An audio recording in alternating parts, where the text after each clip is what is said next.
as a fabulous fabric from the land of the five rivers.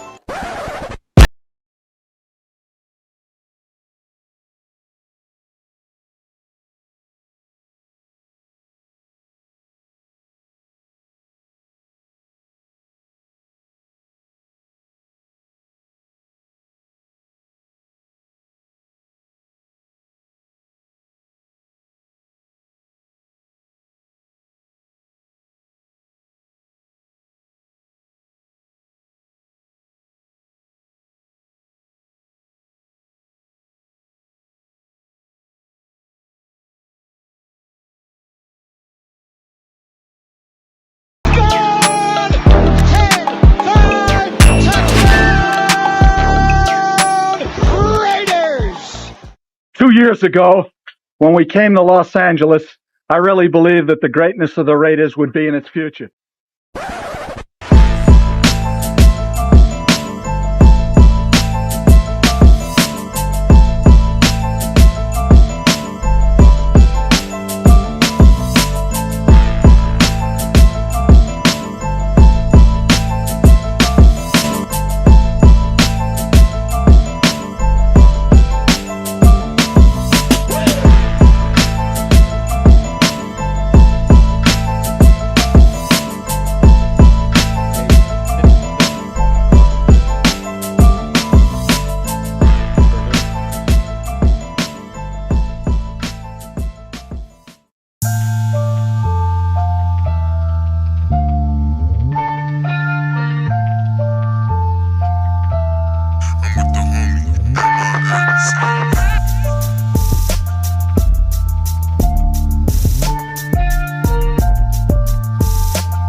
We back.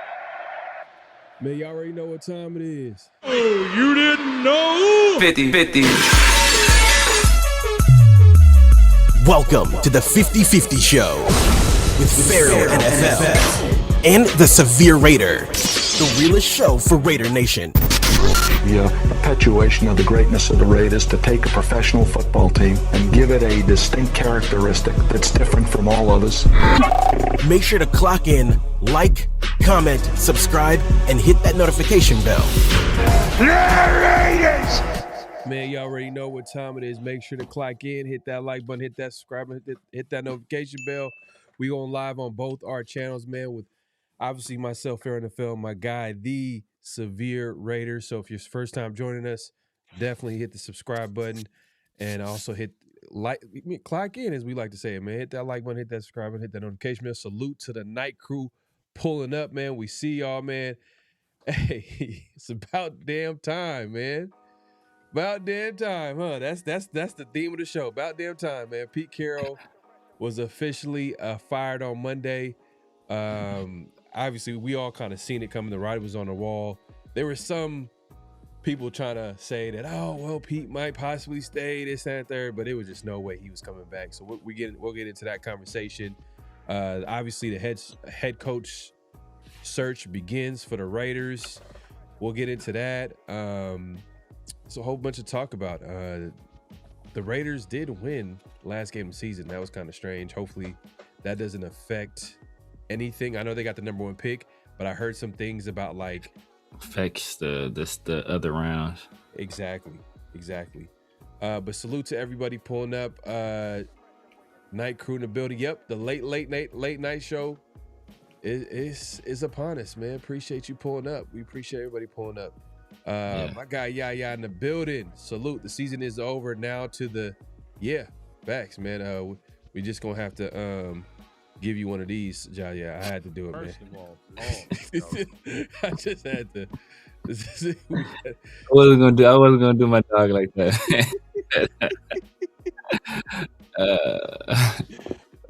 My salute to my guy Yaya, man, the building, man. You can take it over real quick, Severe. Yes, sir. Salute to my guy Alfredo. Salute to the nation. Salute Severe and Pharaoh. Salute back to you, brother. Note of Flores. Ooh, interesting. It's been a name that's been mentioned a few times, so we'll see. I want to see some mistakes from both QBs, but mostly want to see how they bounce back from them on Friday. Yeah, it's a big game, man. It's gonna be a big game. Rematch. See if Oregon can get some revenge, or see if Indiana continues their march towards perfection. Yeah, man. Harbaugh versus Harbaugh, AFC West showdown, maybe, possibly. I don't know. You're mute. Yeah, that's big NFL news as far as Harbaugh being fired. John Harbaugh. I mean, we kind of heard that it was a possibility, but we kind of was one of those like we'll believe it when we see it, because he's been the head coach for like almost a couple of decades. Yeah, like 12. I mean, I would say 12 years. It might have been not that, but I think he's been with the Ravens for almost 18 years. I think I seen the presser that the owner released. He said 18 years, so maybe some of that was just within the organization, and the other part you said was like 12 years as head coach. Yeah, I think that's it. Maybe it's longer than that. I think he went to the playoffs 12 times though. So maybe he hasn't been coached for 18 years though. He's been there for a minute, bro. He's been there for a minute. He's been there with two different quarterbacks, Joe Flacco and Ray Lewis, Anquan Bolden, that team. R.I.P. Jacoby. Jacoby Jones. Yeah, did he play for that Ravens team that won a Super Bowl? I think he did. I don't know if he played for the Ravens team that won a Super Bowl. I know he played for the Ravens though. I think he had a Did he have a kick return? Yeah, I know he was a kick returner. Yeah, he did. But I know Michael's like, man, Harbaugh showdown. I don't know, man. I'm just kind of like, it's not that I doubt him as a coach. It's just I'm just looking at the Raiders situation and being realistic. But we'll get into candidates though. We'll get into that conversation about candidates. Franklin, salute to everybody pulling up. Starting to warm up to idea. Mendoza wasn't sold on a QB this year, but the more I do research, I know that's what I'm saying. He checks a lot of boxes. Yeah. The one thing you do question with him is like his ceiling. You know what I mean? Like, how good can he be? And you're picking the number 1 overall, and you're like, you would want a guy with a little bit like more, potential to be, because I feel like he's a high floor prospect. Like top, like the highest I could see him be in the NFL. Like just as of right now, anything could change. Obviously, I'm not not gonna act like he can't be better than this, but it's like top 12, top 15 quarterback. I give him a little bit high, but yeah, like not too far off. I'll give him like 9 to like in the 9 to 12 range. I think he can get. You think he could be in the top 10? I think he can crack. I think he can crack the top 10. If you get him with a good coach and a good supporting cast, I think he can crack the top 10. Crack the top 10. But like the people always say, like his ceiling, that's not the only box that's not checked. There's other question marks around him too. But that's only one people want to look at because there's always recency bias. Okay, well, let's get into it, man. There's a big game coming up. Obviously, the Raiders, they locked up the number 1 pick this weekend, especially with the Giants winning a game that you picked. I think you picked the Giants last week on our weekly NFL picks. Yeah. Tune in to find out who won. It's not, We already know. We know. you know, but just tune in around the show. We'll get into that. But Tune in to see those final records. See, Yeah. you know. Exactly. But yeah, so we'll it's just the quarterback situation. I feel like for me, it's like who are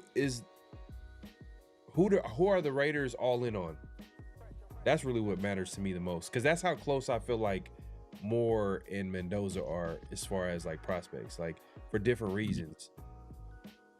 Is like coaching staff all in on them? Is the GM all in on them? Is the ownership all in? Like whoever that quarterback is, that's who I want the Raiders to get. I don't want it to be a situation where Brady likes Mendoza and everybody in the building likes Moore. Yeah, we kind of talked about that last week. I don't want it to be a situation like that. Exactly. Now, there is a big game coming up this Friday, I believe. Oregon versus Indiana, which is going to be another, test, and be able to see like Moore playing a big game, as well as Mendoza, and then we can see how they play against each other. Well, they're not going to be playing against each other, but they're going to be playing. Both teams are going to be both good teams, so exactly good matchup for both quarterbacks. So, the last time they played, Mendoza kind of won that game late. He did have a big turnover, but he was able to bounce back, which is good. I think Moore had one too, though, right? I think Moore had an interception too, if I recall correctly. He did, but I felt like I think Mendoza, didn't he throw a pick six?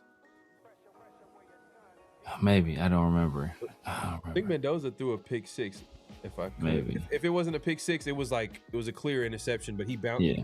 It was in the fourth quarter, I believe. Yeah, bounced back, and then obviously was able to win the game. But we'll see what happens this week. But I think that this is going to be a big. It's close. You know what I mean? We're talking about it. We're like in January, and the draft is not until April. So there's going to be a whole literally a lot. Literally, everybody's going to be unpacking both Mendoza, and if Moore hasn't really officially declared, but it's like all signs point to him. Like, come on, bro. Like, yeah, you got to go. Like, you got to go. You're risking not going in the top, basically, two. Yeah. Raiders and Jets pick number 1 and 2, and they both need quarterbacks. So it's a great opportunity for Moore, so we can see him coming out. But you were saying that there are other things that like people don't notice about Mendoza that you have questions about. What were those things? I mean, obviously, you look at prior to getting with Kurt Signetti, his turnover-worthy plays. He had like a whole bunch of turnover-worthy plays. You look at this production, just a stark contrast in production from when he was at Cal to now that he's at Indiana. Is he just a byproduct of Kurt Signetti and the team that Kurt Signetti built and that system, or is it more individual? Mendoza himself. That's always a concern. So also some people have concerns about the offense they run. He does run a lot of RPOs, and they rely heavily on a run game to kind of kick things off. And then once the run game gets going, then RPO game gets going, and then that's when Mendoza usually starts to heat up a little bit more. I think people always also point to like his performances outside this Alabama game. Before this Alabama game, I think one of the things was like his production against ranked opponents. There was like a stark contrast between how he produced against ranked opponents and non-ranked opponents. But that's kind of every quarterback for the most part. And then obviously this Alabama game, it was lights out. So I think that should kind of put that question to bed, whether he can do it against, like in bigger games. But no, those other questions still remain. You're muted. My bad. Okay, so you mentioned okay.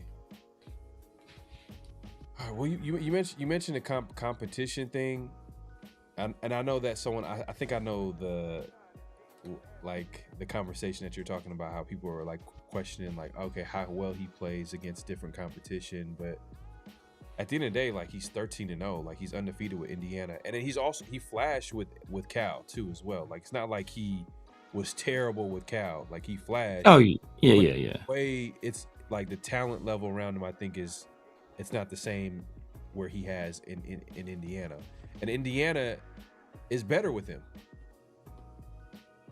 But how about marginally better? Well, did they go undefeated last year? No, but they went to the college football playoff last year.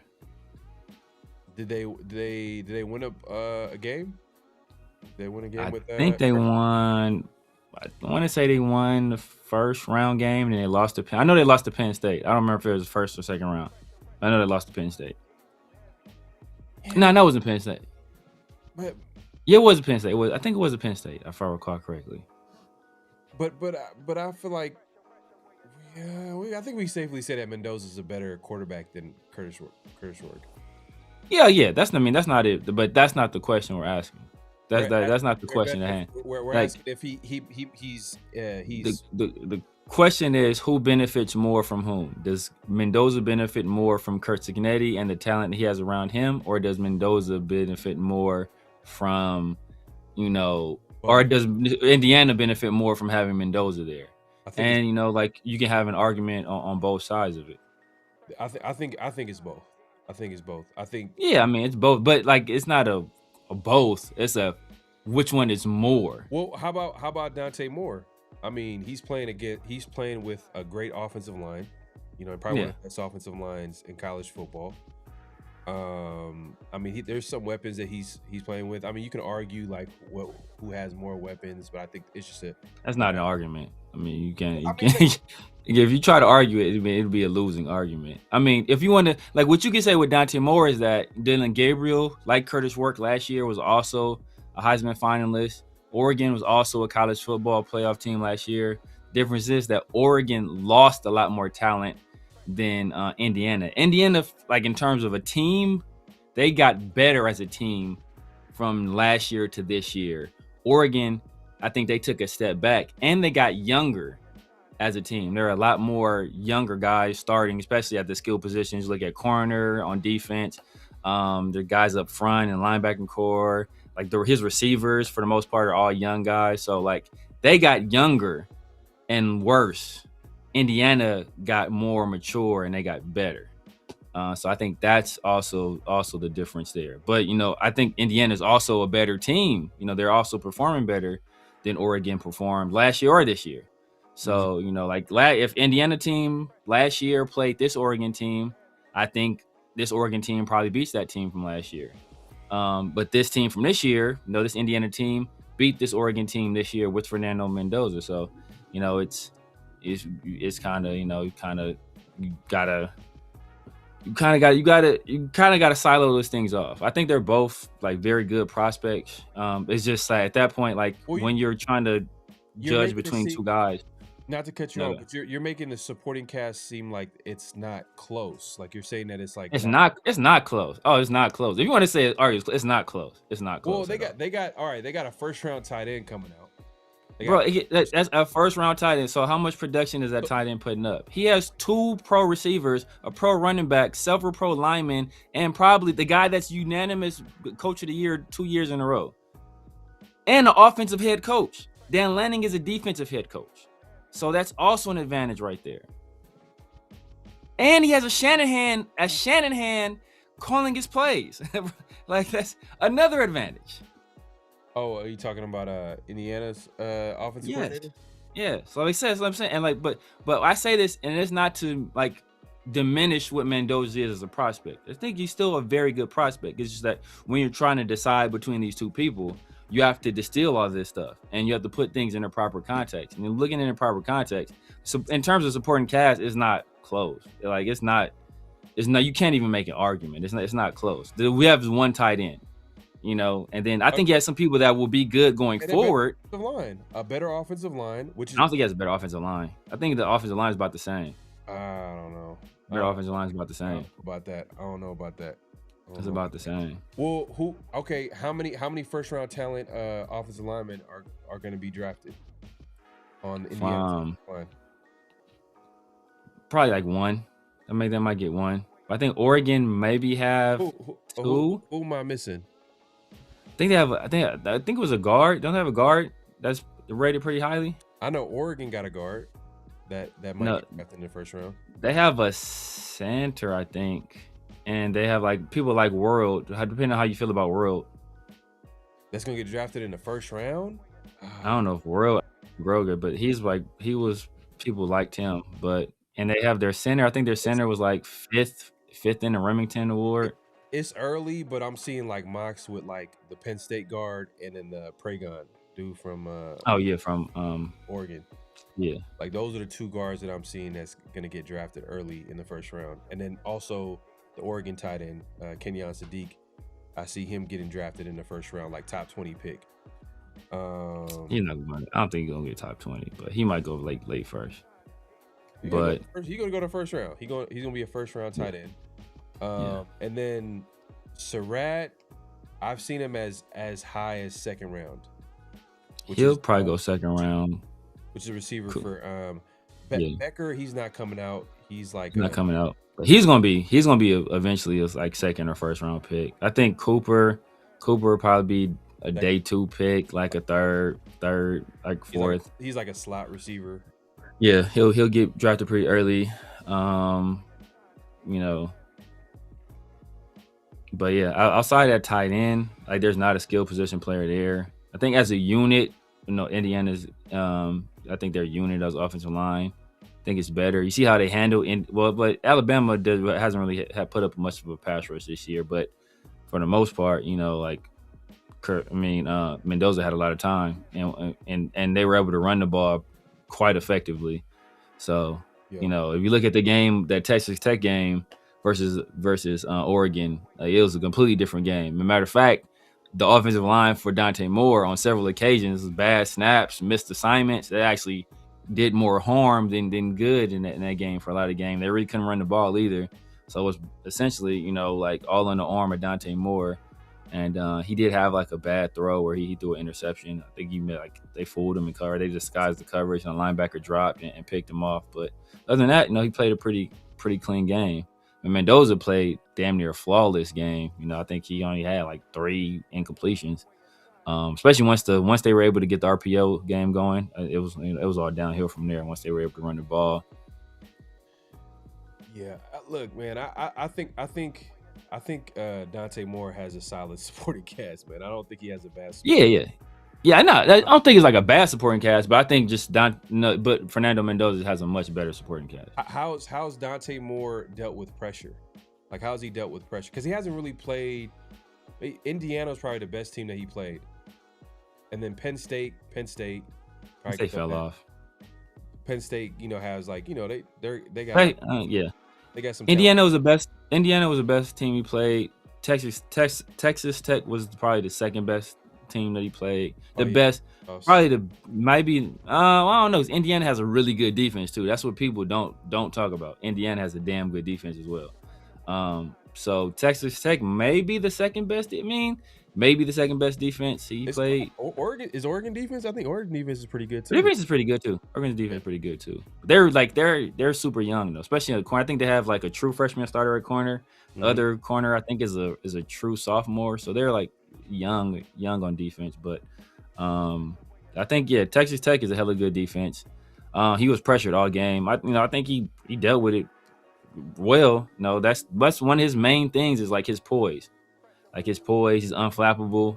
He's able to operate. That's his calling card. Is his poise and his calm under pressure.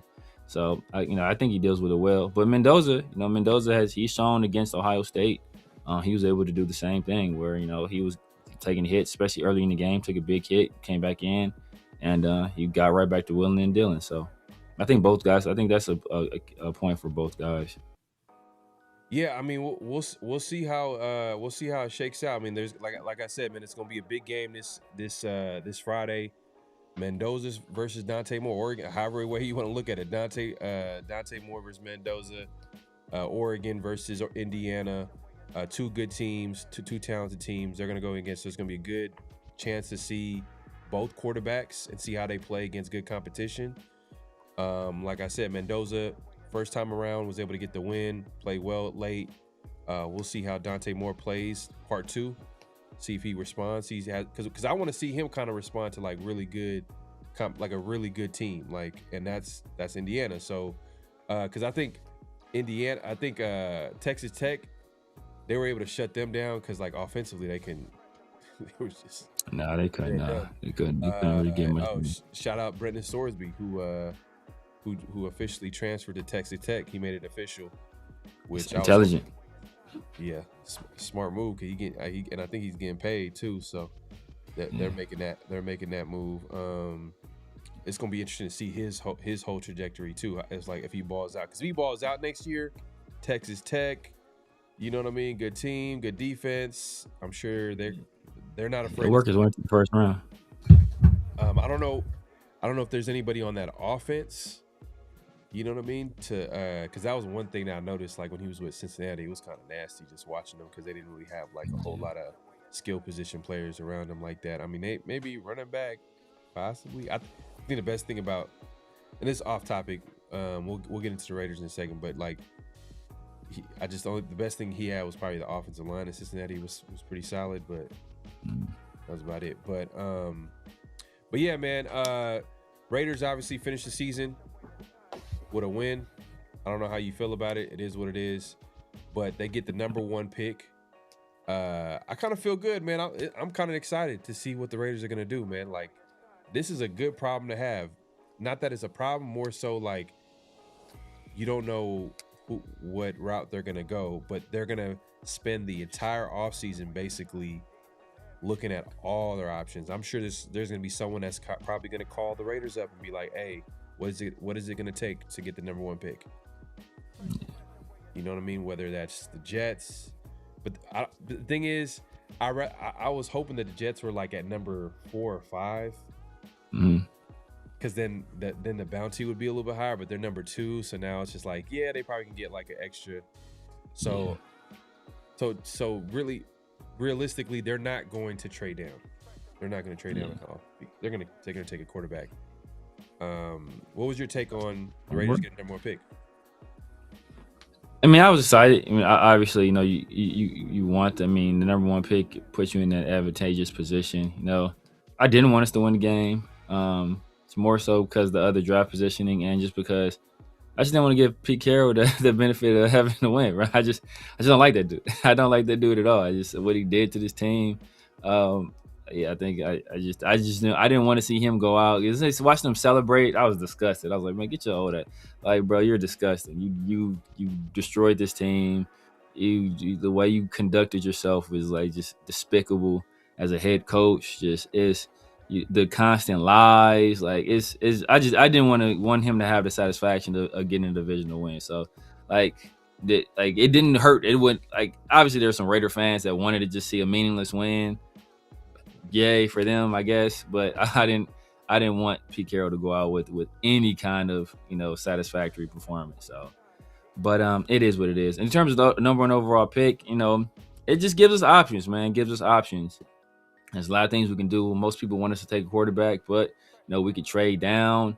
You know, I don't think we would take a different position other than a quarterback if we stick and pick. Obviously, you know, the quarterback is a huge need for us. So. But you know, it opens up the possibility of the trade down, and you doing what the Cleveland Browns did. And you know, we all talk about how incredible their draft was, and obviously, unless we get a suitor that's, you know, willing to make a nice size move and offer us a bounty, you know, we won't be moving back that far. So it remains to be seen if there's any teams that's out there willing to do that. And in this QB class, the fact that it's scarcity, especially in the first round, that could force a team's hands where they panic and be like, look, we got to get a guy. So that's where that could work in our favor in this class. But, you know, like, there's a mixed opinions on how good the guys at the top of this draft are. So that could work, you know, against us. the thing is, I feel like the Raiders do need some type of trade to help. Like, I'm not trying to take any shortcuts here, but like, let's keep it real. Like, big time trades where you get a draft haul help a team build a foundation. And we've seen good teams in the NFL, like the Lions and certain teams like that, where they were able to like kind of like, you know, build up the team based off the trade haul they were able to get from trading Stafford, for example. And I'm kind of like segueing it to Maxx Crosby. He's also in the rumor mill. After, you know, obviously we heard Pete Carroll getting fired. We also are hearing rumors about like Maxx. You know, he didn't like the fact that he had to get shut down, you know, last couple games. When we talked about it before and how we felt about it, but now we're hearing rumors about that. And I think it's more likely that Maxx gets traded than the Raiders trading from number 1 to whatever spot, you know, that a team is drafting from to trade up to number 1. I think that's more possible than trading from number 1, because I think the Raiders have to get a quarterback. Like the answer is the number 1 pick. Yeah. Usually they're looking for answers in free agency. They're looking to trade because the draft wasn't a guarantee to get a young guy. So they would try to, like, you know, find a creative way by getting a guy in free agency or trading for a guy. But, you know, obviously with the number 1 pick, you don't have to do that. Yeah. Now you could just put all your resources on trying to prepare getting a number 1 pick as in a QB coming into the building. So that means going all in on the offensive line. Maybe like the Raiders have enough cap space where they can go all in on the offensive line. Maybe get a couple of guys, pay them good money. You know, the center from Baltimore comes to mind, Linderbaum. Then you got like a couple of right tackle options out there. You know, nothing too crazy. Like we talked about, this is why you drafted, you know, offensive lineman high, because the really elite ones are not going to be available, but you're going to have to overpay for some average to above average guys. You know, there's some familiar faces in free agency. Jermaine Illuminor is available. I know there's a Braden Smith, right tackle for the Colts. Bring him in and have him compete with Charles Grant at right tackle. Yeah. You know what I mean? And structure that contract where you can get out of it after a year. You know what I'm saying? Like, that's, to me, because the way Charles Grant, you know, he kind of flashed a little bit where you like, oh, maybe we might have something here. You know, hey, that was a guy that you kind of pointed, you know, that was your guy, you know, that was your mock draft guy. And then the Raiders ended up drafting him in the 4th round, I believe, right? Third. Oh, end of the 3rd. Yep. It was, yep. And last pick of their last pick of the 3rd, yeah. Did they have like 3 third-round picks? Did they have like 3? I think they had 3, yeah. They picked Rodgers and Grant back to back. Yeah, so there you go. So it was part of the trade down, because they were trading down in the 2nd round. They kept trading down, and they ended up getting a couple of 3rd-round picks, which they already had a 3rd-round pick in drafting Darian Porter. Caleb Rogers also flashed. So there's some hope there in the offensive line, but we still got to add some key veterans to bring it all together. And obviously the coaching staff, which is going to be huge. That's a big thing here. Before we even get into the free agency and the draft, we got to figure out who are the Raiders going to get at head coach. And most importantly, if you're going to draft a QB, who's going to be the offensive coordinator? Who's going to be the QB coach? Who's going to be the offensive line coach, right? All that stuff matters. As we've seen this season, coaching matters. Coaching matters. Yeah. It does matter, as well as talent too. Let's keep it real. I would say talent matters more, but you know, that being said, the Raiders need a coach. There's been some talk. There's been some conversation about Brian Flores and Brian Daboll coming into the building. How do you feel about that? I'd like it. You know, I'd like it. We see, you know, especially if we end up drafting a young guy, you know, whether that be Moore or Mendoza, I think that, Brian Dable, we saw his work with Josh Allen, turning him from a guy that was obviously, kind of a ball of clay, but you saw all the traits there, you see all the tools, but he was a 50% passer at Wyoming. So it's not like he played like Power 5 football. And when he wasn't playing power football, he wasn't like super accurate, but just his traits were there. You see the ceiling, and he helped him kind of reach that ceiling. And he really obviously couldn't do it with Daniel Jones, who was a quarterback he inherited when he took the Giants job. He did go on that run though, and go to the playoffs with Daniel Jones. But fast forward, Jackson Dart was a guy that we talk about all the time. That Dayball identified, got him in the building. Had him playing pretty well as a rookie. We see the impact that Brian Flores has been able to make everywhere he goes, whether that be the Dolphins, what he turned their defense, I want to say, into a top 5 defense by his third year there. He goes to the Vikings. I think his first year as Vikings DC, I think their defense ranks 17th. Then it goes from 17th to like 6th, and from 6th to like 4th, and just three short years. So he's able to make a impact immediately. Pre-draft, when the Dolphins were looking at a quarterback, he preferred Justin Herbert over Tua Tagovailoa. Obviously, he was correct in that assessment. So you kind of worry about some of the things you hear about his relationship with Tua. But then you also hear some of the things that Tua is doing. So it's like, okay, well, can you be too mad at Brian Flores for that? And I also think his time being with Mike Tomlin, who's known as a culture builder, as well as Kevin O'Connell, who's known as a culture builder. I think that those experiences, as well as that separation in years from his last head coaching tenure, I think that will serve him well. Just his ability to be able to reflect and kind of identify his pitfalls, and hopefully formulate a plan where he doesn't trip over those same obstacles in the future. Yeah, I like Brian Flores because people forget, like, he got the most out of that Dolphins team. That was not a good that was not a talented Dolphins team. They had some players here and there, you know what I mean, that played well. But Ryan Fitzpatrick was a starting quarterback. I know they drafted Tua, but they were. I feel like he got the most out of that team, but there was some stuff going on behind the scenes, and we'll get into some of that later on. But how he handled the Tua situation is kind of like, oh man, like, I know you want to hurt me, but damn, you got Tua, so you just, what are you gonna just like kill it? You're gonna kill a young player's confidence.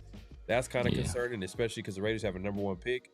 What happens if, like, and this is why, like, also, like I said earlier, that it matters when everybody's on the same page.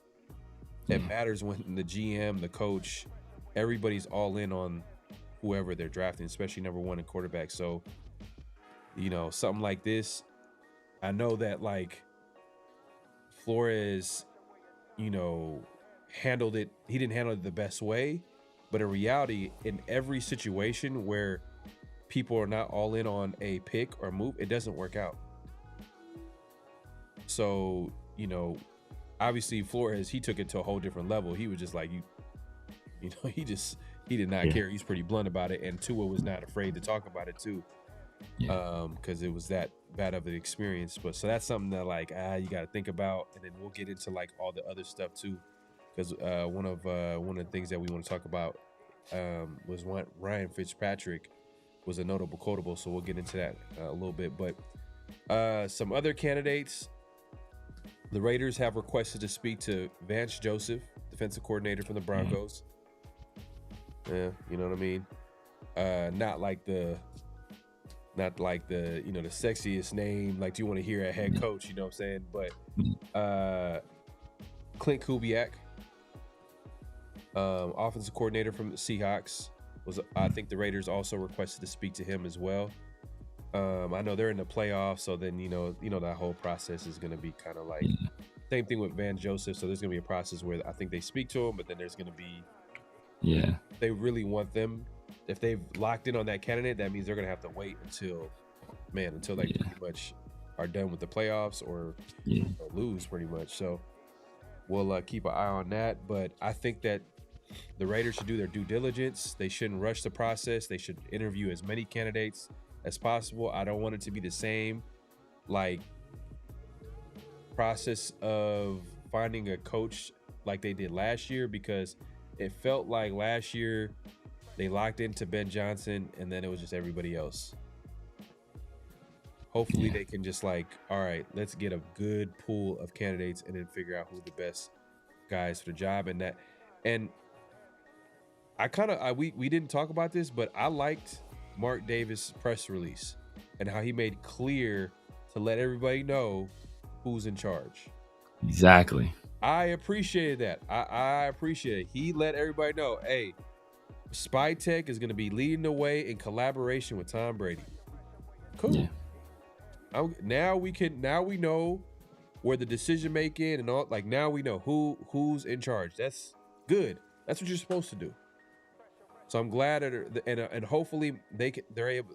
Hopefully Spy Tech will be able to pair up with a head coach that meshes well with him. I think that's a big key. That's very important because obviously he didn't mesh well with Pete Carroll at all. And nobody did. Nobody did, man. So that's something that, like, you know, they have to prioritize moving forward, getting a guy that meshes well with him. Because when you get it, I mean, come on, like naturally, if you hire a guy that's former Super Bowl champ, he's 70-something years old, and is a first-year head GM, it's like, it's like almost doomed. Like it's doomed to fail. Like, not fact. It's too. And you know, shout out to Ryan McFadden. He dropped a article with a whole lot of damning information about the Raiders. Yeah. Some of it was stuff that we already knew, and you know, he just put it all together. But you know, there was a lot of you know, sources there, you know, talking to agents, players on the team, you know, executives around in the NFL with some interesting comments about the Raiders. A lot of it just confirmed like the dysfunction with the team, the fact that, you know, not Mike Mayock, but man, there's so many GMs I got to remember. You know, Spy Tech not being on the same page. You know what I mean? With and it was clear because they made a point to say, because they spoke to an executive who's actually looking to trade for JPJ. This is in the article, y'all. Go ahead and check it out whenever you guys get the chance. But he was trying to trade for JPJ because he was wondering, like, why is JPJ not playing? I'm sure they scouted him probably in that draft. You know, he was just drafted a year ago, you know, in the league, and he understood. He was paying attention to what was going on with the team, and obviously there's a little bit of disconnect of him getting on the field and him having a competition and yada yada yada. So he said the team that he was working for was putting in calls trying to get him to trade for it, but Spy Tech was like, nah. He's like, no. So he said right there and then he knew that there was a disconnect between the front office and the coaching staff. Yeah. Because you got a guy in the front office like, nah, I'm not going to trade this guy. Like, he knows that he's a talented interior offensive lineman. And then you got a coaching staff that's like, no, we feel like Alex Kappa might give us a better chance to win football games. I mean, what was your take about I know there was so much information, but what was like your biggest take from all that article that was dropped today? Yeah, my biggest take was that Pete Carroll is despicable, man. That was my biggest take. Pete Carroll is despicable. Him shoehorning his sons onto this coaching staff, giving one of his sons a prominent role, you know, essentially undermining the development, undermining our offense, undermining the development of our young offensive linemen, and undermining the productivity of our, you know, number one overall, or our number one draft pick in Ashton Genty. Like, his son, Pete Carroll, in conjunction with his son, did all of that. and just hearing just the nepotism and the favoritism, hearing about all of that, the lack of coaching that was going on, the lack of communication that was happening between such a vital coach and your offensive line coach and your run game coordinator, and the fact that he just wasn't communicating his expectations or what he was looking for or what he wanted out of these young guys. It was just extreme negligence, and the fact that everybody knew he was the issue. So it wasn't like it was there was whispers or some people think it's this person or some people think like the line that was said was everybody knew what the issue was, but nobody could say anything because it was Pete Carroll's son. And that's a dynamic that I talked about when we first hired him, was that, especially if you have a guy that's going to be your offensive coordinator, like how is he going to reprimand the head coach's son, who plays a very vital role on the team, being the offensive line coach and the run game coordinator for a team that's expected to be a heavy running team. Like it never made any sense. So, and just the fact that it was so obvious that Pete Carroll and Spytek weren't on the same page, just from what we did on draft day. First of all, drafting Ashton Jeanty at 6, that's not a Spytek move at all. That's a Pete Carroll move. We both called that. And then you hear Spytek, we talked about it, we joked about it and laughed about it, but the whole Tommy Mellott thing, right? Where he drafted Tommy Mellott as a quarterback from Division II, moving him to wide receiver in the NFL. And, the expectation is somehow between, April when he's drafted and in August when, preseason starts and the cuts have to happen. Like, he's supposed to convert himself into an NFL wide receiver in that time. And if he doesn't, then you discard the draft. Like, it just never made any sense at all. And so it was just terrible. And like, I don't know if it was, whether it was pride or ego or stubbornness, but however Pete Carroll conducted himself on his team, it immediately set us behind the 8 ball from the very beginning, and we just never recovered. Yeah, no, facts. Yeah, the Tommy Mellott situation, and it was funny too. I knew that there was some type of disconnect early on. I was like paying attention because Spytek, he made a comment about Mellott. He was getting interviewed and asked about Mellott being, released, and he was all like, well, hopefully he'll go somewhere where they have a lot more patience, or he said something to that. I'm paraphrasing, but when you say something like that, it's like you basically are addressing the obvious, but also it's kind of a shot at the team and the coaching staff, Pete Carroll. So early on, and I think, hindsight's 2020, but like we were like paying attention to the offseason and all the moves, and now looking back, we can see that Spytek had a more longer approach to building this football team, and Pete Carroll was about winning right now. And just paid, and if you just paid attention to what Pete Carroll was saying in the offseason, oh, I'm a coach, I'm used to winning 10 games. I'm gonna win this, I'm gonna win that. I'm, him vouching and getting veterans, trying to sign veterans to these 1-year deals and yada yada yada. But salute to Spytek, who didn't try to buy into all that and try to like sign a lot of veterans to big time contracts. Now, he did admit in his presser, and we didn't talk about this, but Spytek did have a presser, to talk about, Pete Carroll getting fired and, state of the team. And he did take accountability as far as like, man, I got to take responsibility for letting some guys go who are playing well in other places. I probably should have kept them and, and build with them. But the reality is, we can hold them accountable for that. I have no problem with that. But also the other side to me is like, bro, like this happens with every new GM, every new head coach that comes to a team.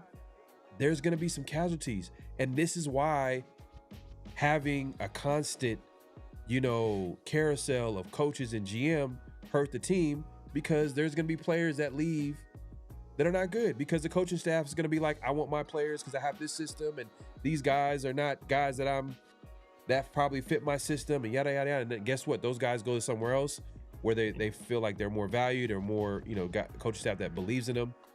This happens plenty of times. Like, how many times have we seen former players go to a coaching staff that they're familiar with? Like, literally, it's not the main reason why Devontae Adams came to the Raiders, but his former wide receiver coach was on the team. You know what I mean? Like, hey, they're players are always looking for connections. Coaching staffs, they're always looking for connections. So, man, salute to Alfredo. Says that report made me sick. Yeah, no. Yeah, I'm getting sick right now. Yes, Just talking about it.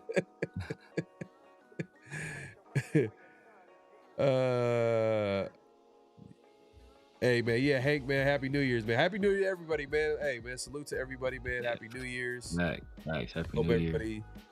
Year. Hopefully the New Year's is treating everybody well, man. Facts. Santana, man. I appreciate the super chat, my guy, man. Appreciate supporting the show. He says, Severe, can you take this away real quick? It says swap first rounds this year. Woods plus 2 future first, 2 future seconds, 1 future third, and 2 future fifth for Burrow and Chase. Am I on? Yeah, that's a Madden trade, brother. That is a Madden trade right now. Burrow may be a realistic target. I don't think they're going to get rid of Chase and Burrow. It's a possibility just because of how bloated that contract is. But do we want to take on those hefty contracts, especially when we have several holes to fill ourselves? So, like the only reason I can see the Cincinnati wanting to do that is to get offload some money. But like, do we want to take on that much money? Like, as I said, when we still have several spots on this team, we have to take care of. So we're essentially be putting Joe Burrow actually in a worse situation, because at least in Cincinnati, he has Jamar Chase and T. Higgins. If you put him over here, I guess he'll have Brock and Jamar Chase, but still questionable offensive line. That would be crazy. Yeah. Burrow and Chase and Brock. Whew. Yeah. That'd be crazy. Basically the best wide receiver and best tight end in football. Yeah. But right now he has the best wide receiver and probably the best number 2 in the league. So it ain't, number 2 is the number 1. Exactly. So it's like he ain't doing much with that. So we out of frying pan into the fire essentially. Yeah. And it doesn't do much to help, Genty, who we still need to ensure that we like maximize as much as possible to, extract as much value out of the first round pick as possible. So we got to do that by addressing the offensive line, which, I guess conceivably if we do that, we'll be trading our first round pick. So we won't have a first round pick. So we'd have to do that later in the draft. So like I don't know. Yeah, man. But we appreciate everybody coming through. Make sure to clock in, hit that like button, hit that subscribe button, hit that notification bell. Yeah, we are actually live. We're actually live, man. We just read your super chat. Salute to you, man. Appreciate you coming through. Okay, yeah. David Webb as a head coach option? No, we haven't talked about that, but that would be left field for sure if that happened. I know a lot of people are high on him. Currently, is he? I think he's a QB coach right now. Yeah. So that would be a big jump from QB coach to head coach. But obviously, Brian Flores, a linebacker coach, became a head coach. Yeah. Antonio Pierce was a linebacker coach, interim, a head coach, and then full-time head coach. So I guess it's possible that a position coach can become head coach, but that's a big jump. You pick 2 positions that like fail. they both failed. Well, but Flores though, Flores not of his. Yeah, I actually believe in Flores. I do too. But I think that there's a risk with him too. There's some red flags. I ain't gonna fry. Oh, definitely. There's some red flags. So I'm not gonna act like, oh, Flores is like number 1, like he's my number 1 candidate. The guy that I was really I thought if he was available, I was all in on was we Shane talked Steichen. with Shane Steichen because he just from an offensive standpoint, he just checked like so many like boxes that you want in a offensive head coach. Like he is up there to me as one of the best offensive head coaches in the league, but but obviously that's not happening. Owner came out and said like she's gonna be she's gonna be rolling with them. Yeah, she also said she also put him on notice though. She also put him on notice, like yeah, bruh, we rolling with you again, but you on that? It's Dame time. Well, because they came into the season on the hot seat. They obviously started season like crazy, like 8-1, 8-2, whatever the case may be. Daniel Jones is playing his best ball of his career. Obviously, Colts had one of the best offenses in the NFL. Run game was crazy. Jonathan Taylor, MVP candidate, whatnot. And then they made that big time trade. So, yeah, they're on notice because now, like, if they don't, if they're not competing next year, or at least be in the playoffs and competing, then it's like, all right, you failed. And now, like, we lost that because they trade like 2 first-round picks for Sauce, yeah. And I think they paid him too. Yeah. So yeah, I mean, yeah, and they think they finished the season 1-7. So it's like, yeah, praise. yeah, that's gonna be tough. But yeah, we're talking about head coach candidates. I know he said David Webb. I know we talked about Clint Kubiak. The thing about Clint Kubiak is his run I don't game. think we talked about it. Yeah, I don't think we talked about him, but Clint Kubiak, I feel like his run game kind of scares me. I know a lot of people are high on Clint Kubiak. He's like he's the one guy I'm like, all right. I feel like from a passing standpoint, I think a quarterback can come in and like play well. Like that's the important part. Is like you're thinking about the quarterback and development, but I'm thinking like, be honest with you, run game. yeah. I'm thinking about the run game. I'm thinking about Ashton Genty. You just picked the number 6 overall pick, and like you're gonna bring in a guy that like hasn't really had any success. Like to me, the best offenses in the NFL have a good run game. Yeah. Like the Sean McVay's good run game, the Steichen good run game, Shanahan good run game, Mike McDaniel good run game. Like all these top offensive minded. Josh McDaniels, offensive rookie of the year, running back. Got to throw that. Had to throw that in there, huh?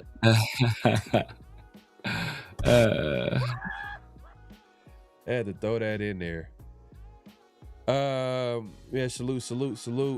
If Kubiak goes back to Seattle or doesn't want to come here, do we go after Harbaugh? Nah, man, just go after a younger candidate. And I guess we could address it now. The same reason I had with Tomlin is the same reason I'm gonna have with Harbaugh. They're gonna come in here and they're gonna come here with demands. They're not just gonna come to the Raiders, just because they have the number 1 pick. Like they're successful coaches in their own right. Like Super Bowl winning coaches, guys like Tomlin, who's obviously he's still the head coach for the Steelers, but we talked about this with Tomlin. Same thing applies for Harbaugh. It's just they're gonna come in and they're gonna want so much power, so much say, and I don't think the Raiders are set. Like they are in no position to do that. Like they need to have some structure. They need to have some account. Like we need to build this thing right, and that's what Spytek kept saying in the presser. He said in the past in the offseason.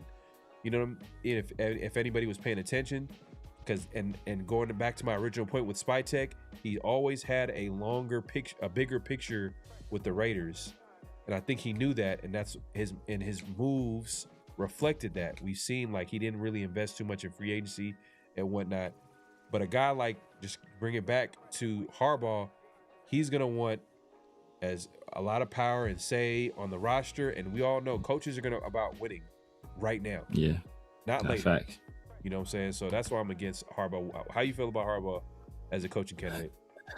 I wouldn't hate it. I have Tomlin above Harbaugh, but I wouldn't hate Harbaugh. Just for the simple fact that he's a guy that he's won. He's won Super Bowls. He's built teams. He's built successful staffs. The guys that have been on his staff have gone on to have some success elsewhere. So he's a guy that I think he took Lamar Jackson and he gave him the correct coaches and kind of nurtured his game and helped him learn and grow and become the player that he is today, where I don't think a lot of other coaches would have took the time to invest or showed the kind of patience that he was willing to show with Lamar Jackson. Part of the reason that they say that Harbaugh's on the outs is because they were basically trying to force him to get rid of Todd Monken, and he refused to do so. I think that shows a little bit of loyalty there, and that's one of the traits you want. I think he's a guy that's a leader, and he's seen success. Now, obviously, we talk about all the time with this, that the fact that he was a special teams coordinator, so like kind of where would his expertise lie? It's like it's not really offense, it's not really defense. I guess in your special teams, you kind of got your feet in both worlds, but you want a guy that, hey, if my DC is tripping, like, okay, bam, I'm taking over the defense. Or if my offensive play caller, if he's not doing what he needs to do, okay, bam, I can take over play calling duties. Like, I wouldn't expect Harbaugh to have the ability to do so in either realm. So you kind of worry about that. He is a CEO type head coach, so you also run the risk of, if we have a young stud coordinator, a la Mike McDonald, you lose him, like, where does that put you, right? Like, he lost Mike McDonald and they elevated Zach Orr and they're out of the playoffs, and Mike McDonald is number one seed in the NFC. So there's always that risk there, but he's a much better candidate than Pete Carroll. He's infinitely better than Pete Carroll was as a candidate. It's not even close. Oh, what I'm saying, for sure, I agree. I'm not saying that he's a bad candidate, not at all. It's just, I know where the Raiders are at. Realistically, for them to even bring, like, to even convince him, because he, be honest with you, I don't even think he's considering the Raiders. I wouldn't if I was him. He's going to be considering a team that has way more talent than what the Raiders are offering, a way better setup for him to compete and win football games and get back to the playoffs right now. So those are going to be his first options, whatever team that's going to have a better setup to that. I mean, the Giants obviously come to mind as far as a team that has like a nice little young nucleus already, of talent. Like, we all know the talent that's on that defensive line. Jackson Dart, you know what I mean? We all know what that is. And even the Falcons, I'm not gonna lie, the Falcons situation is not too bad. You look at like the talent that's on that team. So there's that too. It's like he's not even gonna consider Raiders. But if he were to consider Raiders, the Raiders would have to do the most to convince him. It's like, nah, man, like, it's cool. Just go for a younger candidate that will mesh well with Spytech, that will work well with Spytech. Think about it. Like, a lot of the best coaches in the NFL, if you think about it, like, they were hired. They're like first-time coaches, first-time GMs, young coaches. I mean, there's some retreats there, but, like, I'm trying to think, like, outside of Andy Reid. It's a mixed bag. It's a mix. I'm trying to think of, like, all right, because I know Andy Reid is like the one most successful retreat. Like, oh, we knew that he was like a number, like, for sure. Like, but Tomlin, when he first came to the scene, no one knew who he was. Yeah. Harbaugh, same deal. They developed into who they were. You know what I mean? They became who they were, like, based off what they were able to prove by winning football games, winning playoff games, winning Super Bowls. I'm trying to think of, Shanahan. We all knew he was a great offensive-minded coach, but he was a head coach until he got to San Francisco. You know what I mean? Like, they developed into that. I feel like the Raiders are going the route of, like, trying to swing for the fences Ben Johnson was a good attempt. I'm not going to be mad at that, but, like, if you want to be real, like, come on, we got to be realistic, too, at the same time. Like, Ben Johnson was not going to consider the Raiders, but that's a whole different conversation. Yeah. That's a whole different conversation. But my problem with Kubiak is I'm thinking when I think of good offensive-minded coaches, I want to see some box checked. I'm like, okay, QB development, okay, cool. You know what I mean? Like passing game, okay. Run game, no, I don't think it's there. You know what I mean? It's a question mark. I'm not saying it can't be there, but a little bit of a question mark. I'm not sure what that's gonna look like. But Joe Brady is another guy. You know what I mean? We haven't talked too much about. He has a run game though, not gonna lie. But then you got a question like, okay, his ability to develop a QB or identify a QB. Yeah. It's like, you know, that's the part where that's important right there. That's huge. That's probably that's number one. So that one kind of scared me a little bit. So and Joe Brady, yes. Obviously they've been able to run the ball. I think they were the number one rushing offense in the league this year, and a lot of that is James Cook. But you know, you also got Josh Allen, who's able to gain a lot of yards with his legs as well. Kubiak, I mean, like I don't hate Kubiak. You know, like I wouldn't be upset if we grab Kubiak. His tenure in Atlanta in New Orleans didn't end well. And I think he had like talent over there, so it wasn't a situation where there was an absence of talent. He was also in a weak division, and the offense outside of, I think they had 2 early games that were like big high scoring games, and then they kind of sputtered out after that. So, you know, you don't necessarily want to hold that against him completely, but you know that is a blip on his radar, and but you know. I think he's done a good job this year. You know, Emeka's playing well. Zach Charbonnet's playing pretty well. Walker's playing pretty well. Obviously, Sam Darnold's not playing quite as well this year as he did last year, but he's playing well. So, and he's able to finish stronger than he did last year under Kevin O'Connell. Now, whether that's by virtue of Kubiak, or that's just him seeing where he faltered the year before, kind of learn from those mistakes. You know, that remains to be seen. But no, I wouldn't hate Kubiak. He's not he's not top 3, not in top 4 for me, to be honest with you. I've been saying it for a while. Like, the guy I've wanted was Mike LaFleur. I think he's the number 1 candidate for me personally. Just everything where he's traversed, everywhere he's been, whether that be Atlanta, where it was successful, whether it be San Francisco, where it was successful, whether that be the Rams, where it's successful. The only place he didn't have success was with the Jets, and that was largely because of Zach Wilson and Robert Saleh, who many people think is one of the best DCs in the league. He handpicked this guy to be his offensive coordinator, and essentially, when Jets management wanted to get rid of him because they were trying to salvage Zach Wilson, Saleh fought it because he saw the potential in him. So he never wanted to get rid of him. So when you have a guy that's highly respected as a defensive coordinator, first hiring you as an offensive coordinator, then fighting for you to stay on as an offensive coordinator, I think that speaks to your abilities as a guy on the offensive side of the ball. So for me personally, you look at all of that. Plus, he worked in Atlanta under Kyle Shanahan, who was there at that same time. Raheem Morris, that's a ready-made defensive coordinator because Raheem Morris just got fired by Atlanta. Hey, so you bring in that guy already as your DC, who was able to put together one of the best defenses in the league last year with Atlanta. You already got, and he has head coaching experience, so he's a guy you can kind of lean on. I think that's a ready-made combination for you.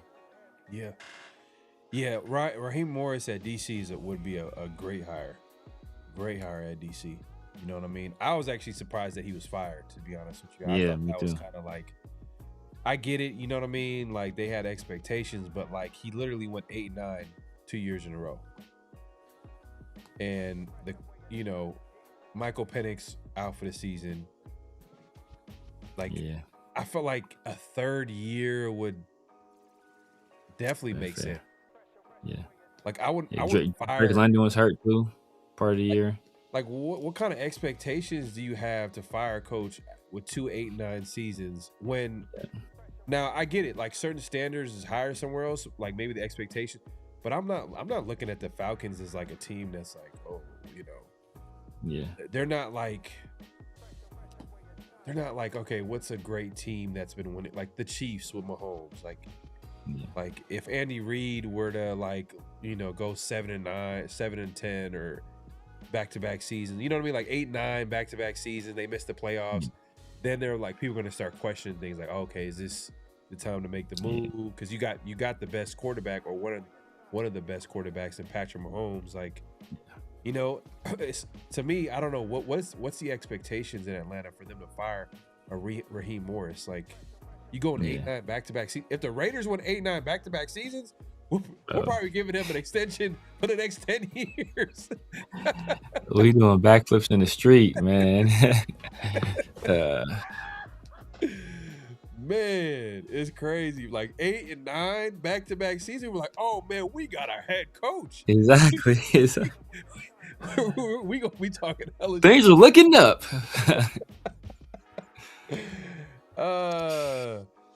Man, but Raheem Morris at DC would be huge. Who is he connected to? Would he be connected to McVay coaching staff?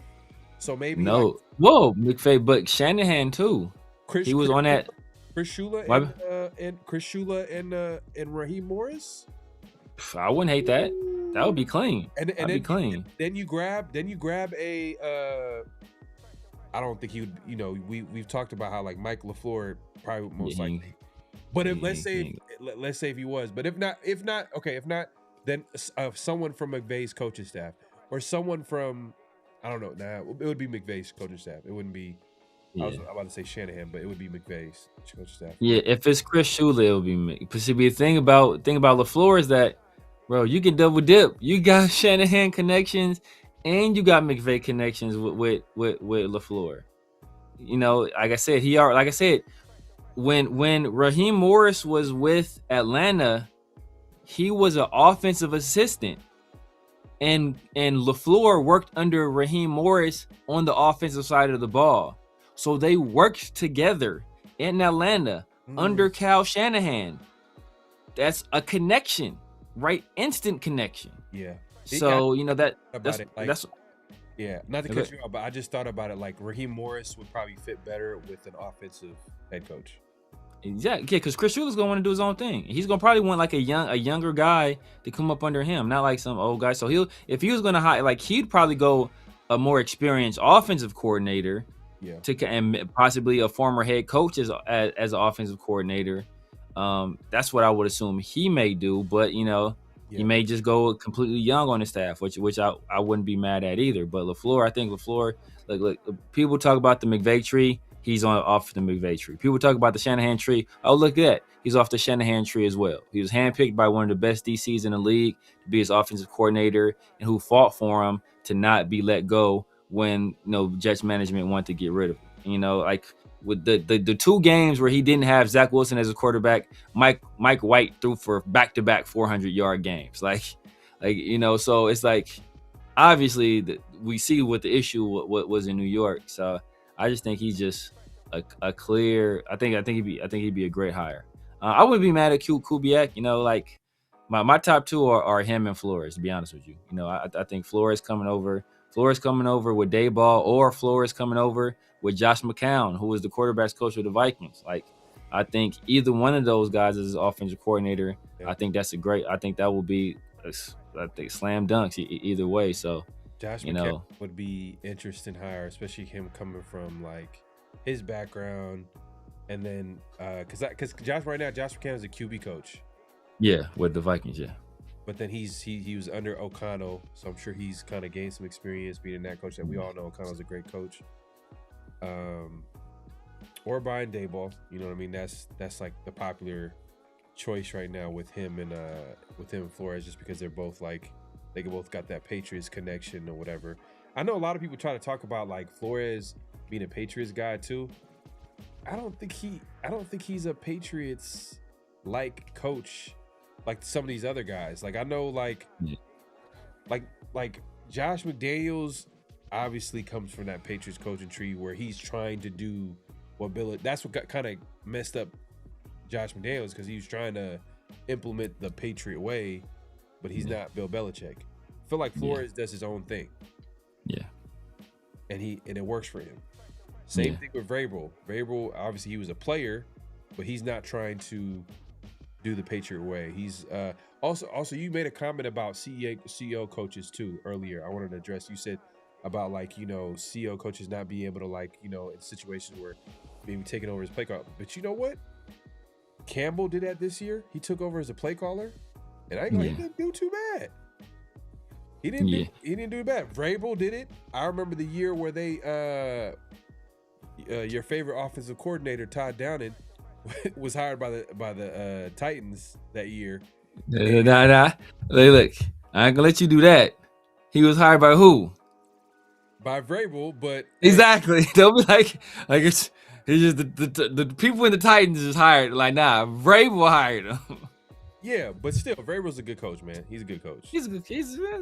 Don't try to hate. Don't try to hate now. Come on. We can't do that. Let's not do that. Come on, man. Hey, 14-3. What did they? 14-3? I think they went 14-3. That's crazy, bro. The NFL is trash this year. The Patriots should not be 14-3. Yeah, I can't take nothing from because the defense, their defense is they have a good defense too, so I can't take it. But you know, they wouldn't be 14-3 if not for Drake May playing MVP level football, which I attribute a lot of that to Josh McDaniels and obviously Travion Henderson being the best rookie running back this year. You know. Hey, man, look, with all the stuff talked about Genty this year, he did break the scrimmage record. You know what I mean? For a rookie. For the Raiders. Rookie. I think for Raiders rookie. Now I think he had extra game. I think Jacobs held it before. Yeah, Jacobs held it. Yeah. Which is crazy. But he had an extra game to do it. Yeah, but he still did it though. He had an extra game. He had extra game. He still did it, and he did it like in he did it where it was like multifaceted. Like he did. Exactly. He did do it via the air, and they were forcing him the ball though that last game. They're trying to get him to 1,000 too. I think they're thinking they're trying to get him to 1,000, but they're trying to get him that record as well. Which like I ain't mad at. Like, dude, you gotta take care of your guys. You know, at that point, what are you really playing for? Nothing. So take care of your guys. You got some guys that got some incentives or something like that. Hey, take care of them. Like that's what I expect the organization to do at that point. You know, like like Adrian Peterson was saying about Bijan, like they should have had him like get 200 yards, but they they took him out and they put like a backup running back. And I was like, he was like, why would you? Do that? Like, why are you not giving? I think it was the other week, right, where Bijan went crazy. He was. Oh yeah. Man, Bijan is. And I missed on Bijan. I thought Bijan would be good. I didn't think he was generational, but God, I'm wrong on that. This movie is generational. Yeah. Well, they were saying he was the best player in the draft. He was the best player in the draft class, but I don't think he was that don't mean he's generational to me. Like I thought he was a really good player. So I think he was so good. I tell people all the time, if Bijan Robinson was just a wide receiver, he would have probably been like a 3rd or 4th round pick. That's how good he was just at wide receiver. So you combine that with the fact that he's also like a top 5 running back, like, but I don't know why. I just didn't feel he was a generational player. I didn't see enough of it maybe because I didn't see enough of him at Texas. And they also had another back that was killing too. I think Jeroshan Johnson. They had another back that was killing too. So I was like, maybe it's just the talent over there but nah, bro. Deep Bijan is that dude. Bijan is crazy. Yeah, no, he's doing his thing for sure. But real quick, let me address the super chat. My guy Santana again, he says, say we draft a QB for our first pick. Would you guys trade up again into the first round for a player like Peter Woods? I mean, if he was like the 32nd, if the 32nd or 31st pick came and he was still on the board, then maybe the Raiders trade up to get him, but not like if it's like not for like a top 15 pick. Like they would have to give up too much to trade up. I don't think he's falling that far either. He's gonna probably he's for sure like he's probably the best defensive tackle in his draft class. I can't think of a better defensive tackle right off the top of my head. Pick, right? Yeah, for sure. Yeah, so that's and it's not like a whole bunch of quarterbacks this year, so not like. You know, it's like I guess offensive line is kind of deep. Maybe that might push him down a little bit. but it's not quarterbacks aren't going to push him down. Possibly some wide receivers, maybe, but I can't see a whole bunch of receivers, like a whole bunch of positions pushing him down. So I think he's for sure going to be like top 15ish, probably top 10. Yeah, no, I'm just trying to think like, the only way they would trade up for him is if he dropped all the way down to the end of the first, and the Raiders, obviously they're like gonna be picking at the top of the second round, so then they could probably make sense of it and be like, oh, we could trade up and just give up an extra pick, you know what I mean? Because we're picking this, we're just picking like 2-3 picks after the end of the first round, right? Mm-hmm. So that's the only way, to be honest with you. But salute, man. Appreciate the super chat. Let's get into, hey, man, it's that time, bro. It is that time, man. It's flag on the play. Personal foul, 69, offense. He was giving them the business. What we got this week, Severe? What's the flag on the play this week? Yeah, flag on the play, man. We talked about it a little bit earlier. We talked about that the article. We talked about Brendan Carroll. It came up in an article that, like several times, throughout the week, the offensive linemen and Genty and Gino, they were having their own personal like film sessions and meetings to discuss how best to block for them in the passing game and Genty in the running game. And they're doing this without coaches because that's how poor the coaching, especially along the offensive line, had been throughout the year. And I think Glaze talked about it as well. Glaze actually went on a record, and he tried to say, it was just to build chemistry, and but man, the fact that that was happening, and Genty was having to have film sessions with Spy Tech to break down like where's your running backs coach, where's your run game coordinator in these situations, man. The fact that they had to do that to go above and beyond just to get like the minimum level of coaching they should have already been getting. That's a flag on the play. Nah, definitely flag on the play on Brendan Carroll, which we called. I mean, this is literally. I was talking to Severe earlier, and I was like, bro, we've been dead. Like we've been dead on a lot of things with the Raiders this year, man. And unfortunately, it's all for the worst. It's like it's all bad for the Raiders. Yeah. I mean, with obviously with head coach Pete Carroll, we question his age and how it made sense for the Raiders' future. And then the coaching staff hires. Obviously, Brendan Carroll was the one that popped out like, oh man, offensive line coach. That's a very important hire, and you're hiring your son. Like, that's questionable. And as this offseason went along, and obviously preseason came along, and we seen how the performance a little bit, and we're like, you know what, overreaction. We had our overreactions, and our overreactions were pretty much dead on. We talked about the defense, offensive line, the run game. You know what I'm saying? So I think I said the run game would be bottom 20. Man, I did not think like dead last. I was like, yeah, but it's even worse to find out how bad Brendan Carroll was. It's not that it was dysfunctionally bad. It's not that he was just a bad.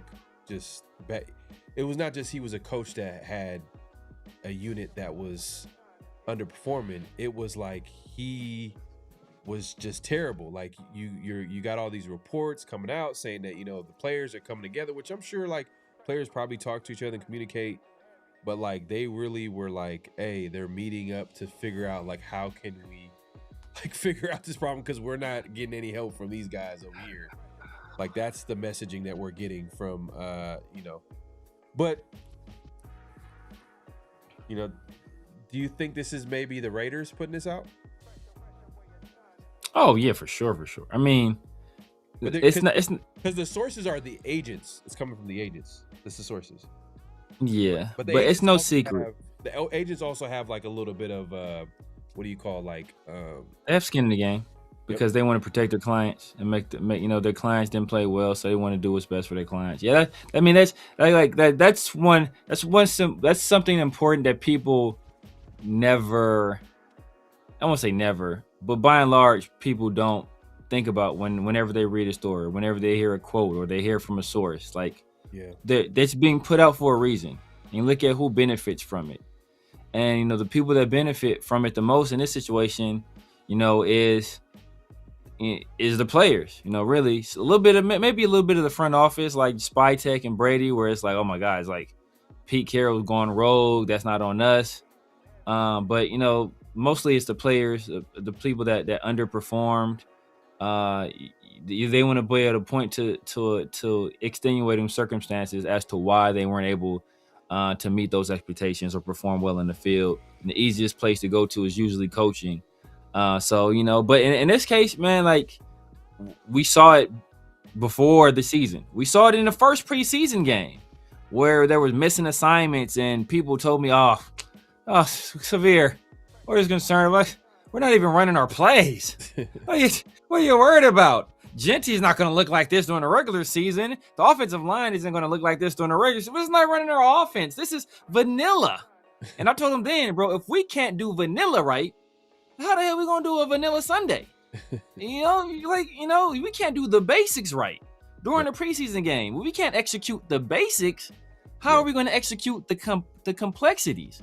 So that was off rip. That was an issue. And, people kind of poo-pooed it and you're overreacting. And, those issues lingered. And so, our tackling issues, we talked about those in the preseason. One of the things we pointed to was Pete Carroll not refusing to tackle, during training camp and during the OTAs and stuff. Like he didn't allow players to tackle. And we had tackling issues the whole year. So that problem lingered. That's something we saw early on, and people say, "Oh, don't worry about it," and they're gonna work their way through it through the preseason. Like, bro, like you should already be tackling is. If you haven't noticed, when you play tackle football, tackling is kind of a big deal, right? You should be able to do that well. So, like the fact that you're not practicing that, like that's so all this stuff was rearing its head early on, and people just ignored it, or they put their earmuffs on, or they put on their Raider glasses and they didn't want to see it. But it's like, bro, you gotta recognize this stuff early on. And so we're just hoping that this next staff sees what happened this time and does the complete opposite. Well, look, we called it out. We weren't all the way sold on Pete Carroll as a head coach for this team at this stage of his career for obvious reasons, like we talked about. But the question is, like, who made the decision to even hire him, like, and think that this was a good idea? Two people. Well, a group of people, but two main people. You know what I mean? You gotta put Tom Brady in that. Yeah. And then you gotta put Mark in there too. For sure. Yeah, those are the two guys.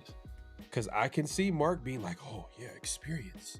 Because that's what he said when he hired Telesco. Oh yeah, I thought it was a good idea to put an experienced GM with a guy like Antonio Pierce and da. But in reality, like, when you hire a coach, you want to get a guy that he's familiar with, so then they could work well with each other to make football decisions for the team.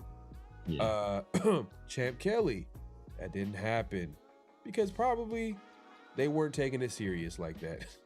They knew that it was going to be a one-year deal, but that's a whole different conversation, neither here nor there. But look, at the end of the day, like, it all falls under, we have to look at Tom Brady and we got to look at Mark Davis and that interview panel. But like, obviously the two main guys we can point to is like Tom Brady and Mark, just because, for obvious reasons, right? Now with that press release announcing, Pete Carroll's firing, he's putting it on Spytek and Brady to find the next head coach. That's what it sounds like. So hopefully that's a good thing.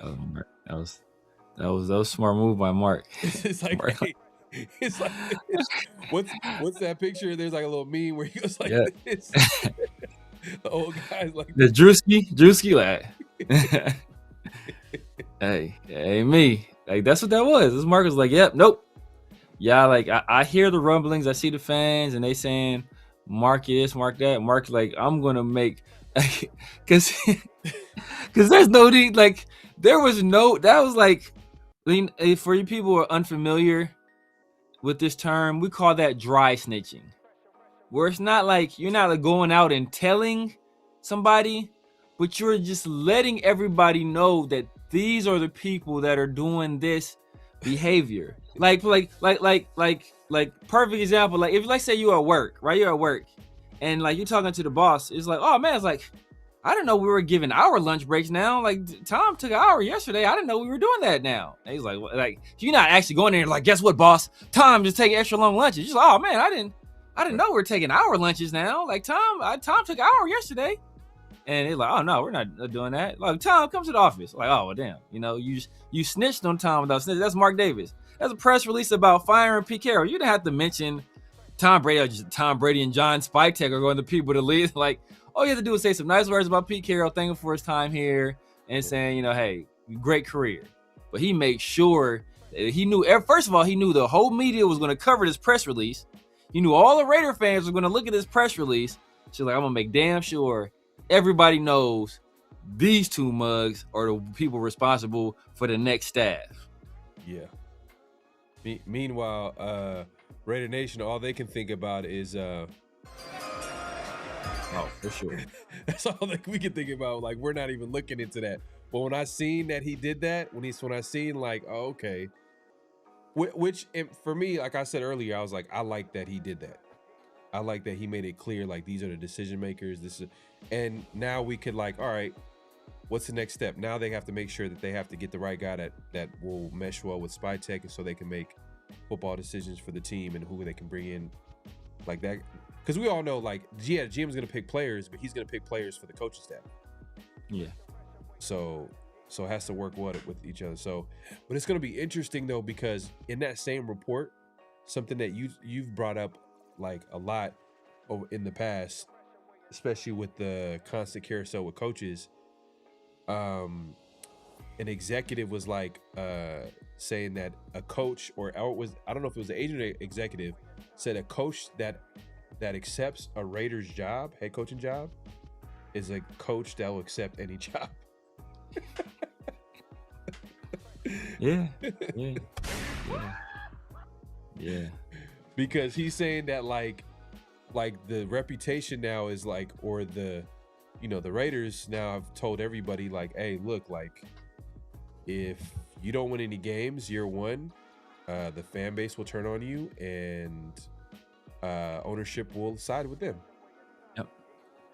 There's not going to be any logical, like, oh, okay, reasoning, like, because this is what they've shown for how many years in a row. So it's like, okay. So now it makes me think like, okay, who are they going to bring in the building? Who are they going to have? Like, it's going to be tough. It's going to be tough, yeah. man. But do we have another flag on the play? No, that was the only flag on the play. That's the flag on the play, man. Make sure to hit us up on social media for if you guys find a flag on the play. Don't reach out to us. We'll give you a shout out and everything.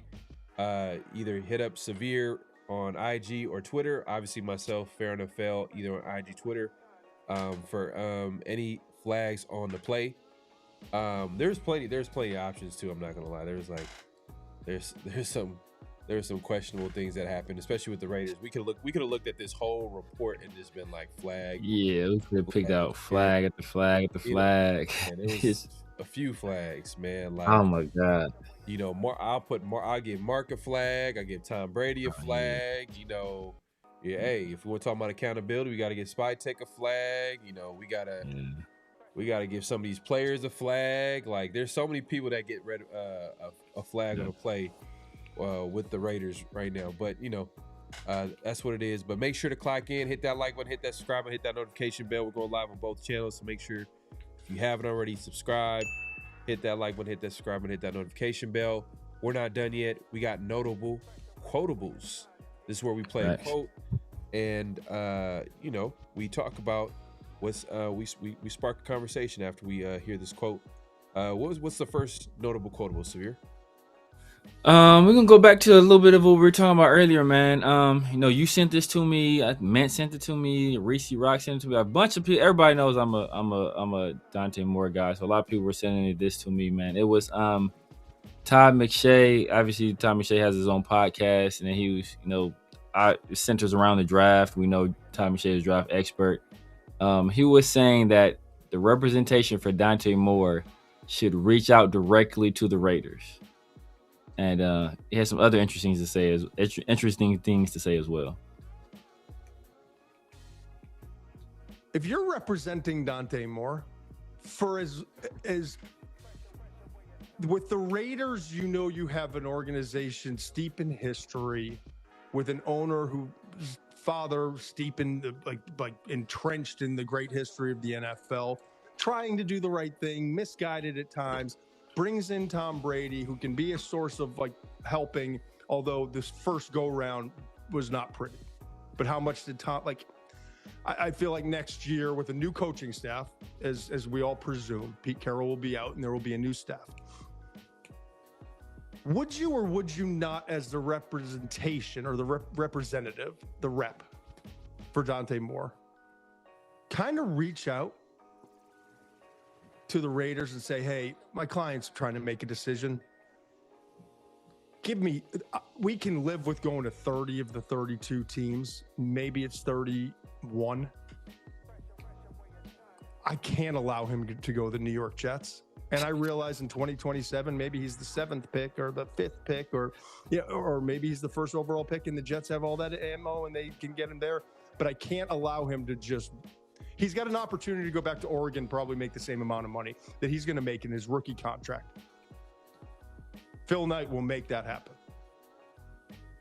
So I can allow my client to go back to Oregon and have another season with a new offensive coordinator because Will Stein's going to Kentucky, or you can pretty much promise me that he's going to be the number 1 overall pick. Is that so far-fetched? Because I know it's not, but we're not one single player in this entire draft, unless they grew up a Jets fan or have some kind of family tie, wants to be a New York Jet. If you're representing Dante Moore, man, he went in on the Jets, man. And went in ski. It's funny too because it's like, not gonna lie, like, for being real, like the Raiders is just as bad as the Jets, but when it comes to quarterbacks, they really miss, like, more than the Raiders. Yeah. Because at least we had like a stretch of Derek Carr. Exactly. You know, we just didn't take as many bites at the apple.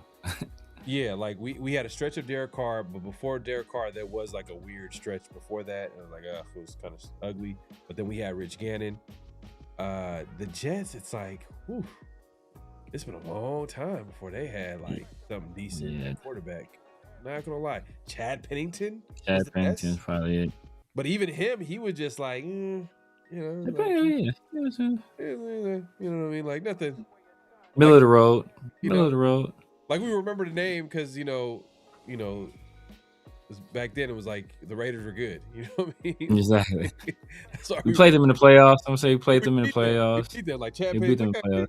You know what I mean? Like, we tripping off no Chad Pennington.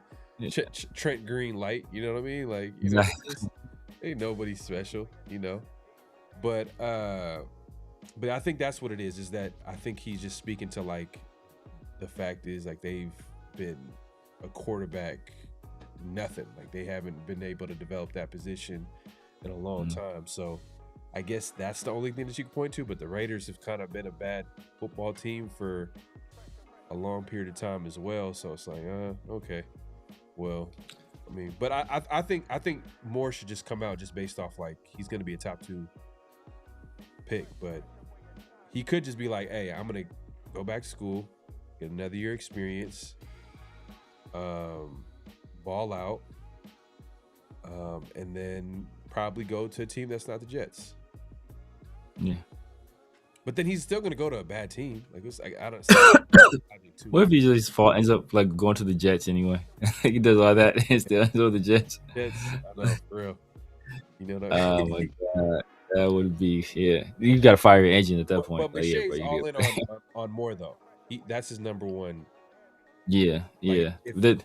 He has. There's another one you sent me about him too as well. Yeah, there's another video where he said like if the Raiders picking number 1, if they had to pick between Mendoza or Moore, he's going with Moore. And it's basically for for the biggest reason that we talked about is like Mendoza's a safe pick, and then they say Moore is this high ceiling guy, but it's like the high ceiling is like. But that's not all he said. So we say high ceiling because that's like an abstract term. What did he say specifically about Moore?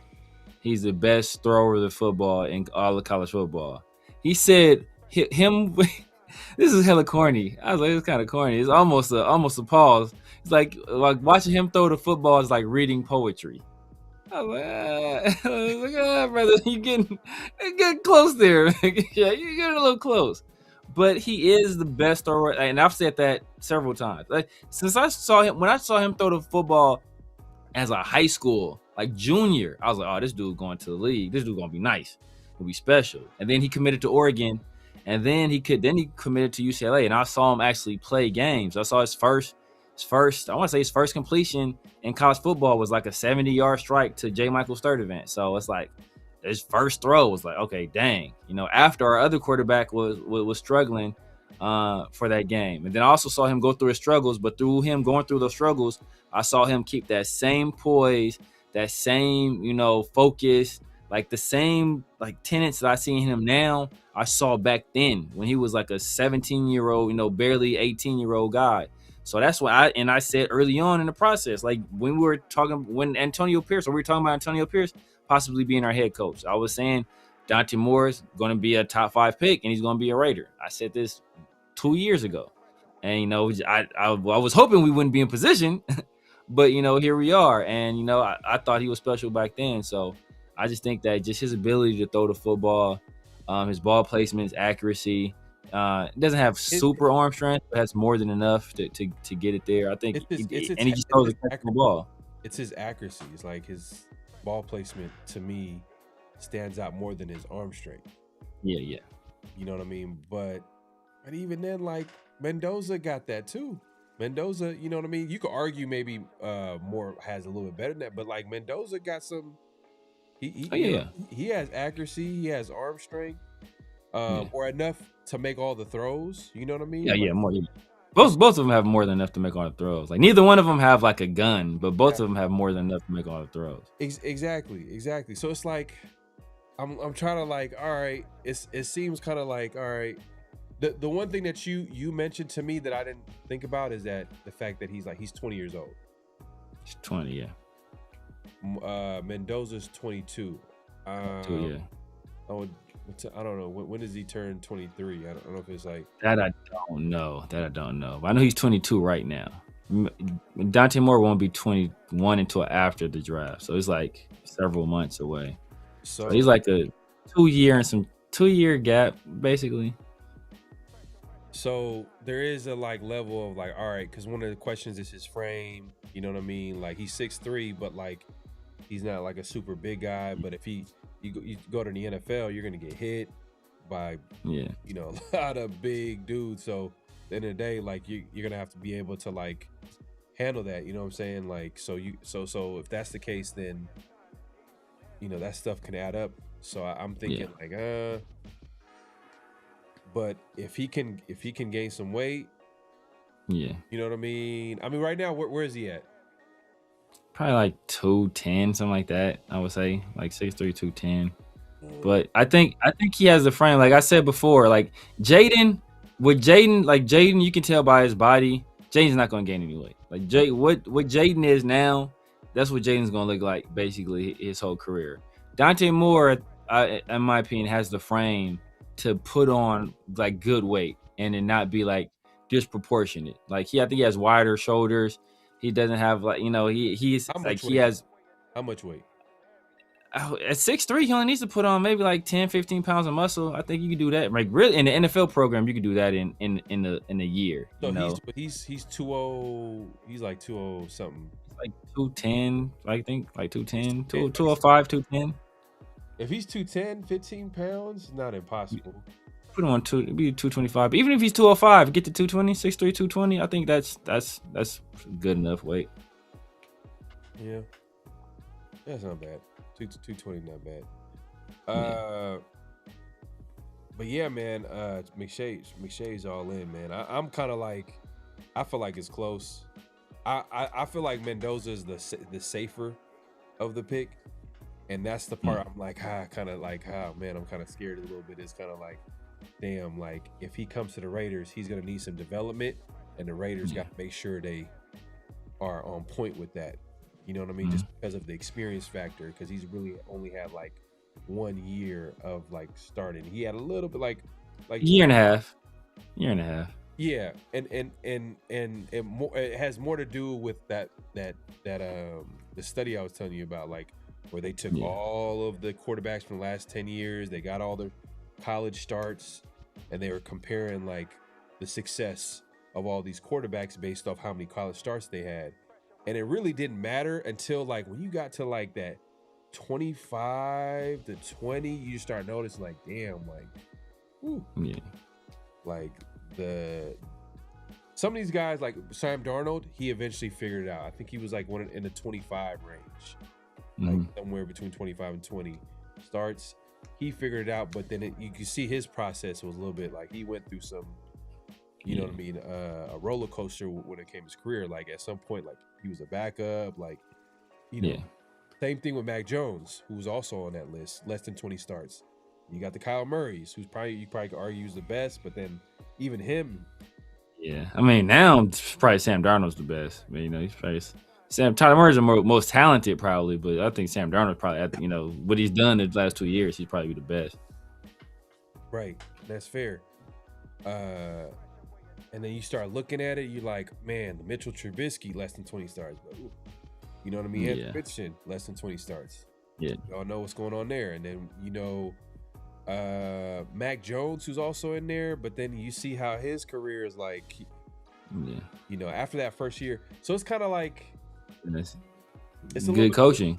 Good I mean, you know, it's a risk. I mean, like the guys that have had success, it's been because they've had good coaching. Mac Jones, his first year, you know, he's a Pro Bowler. He was like, you know, he's a pro bowler his first year. Yeah. But you know, and then then they hired Joe Judge and Matt Patricia as co-offensive coordinators, and he struggles. Right?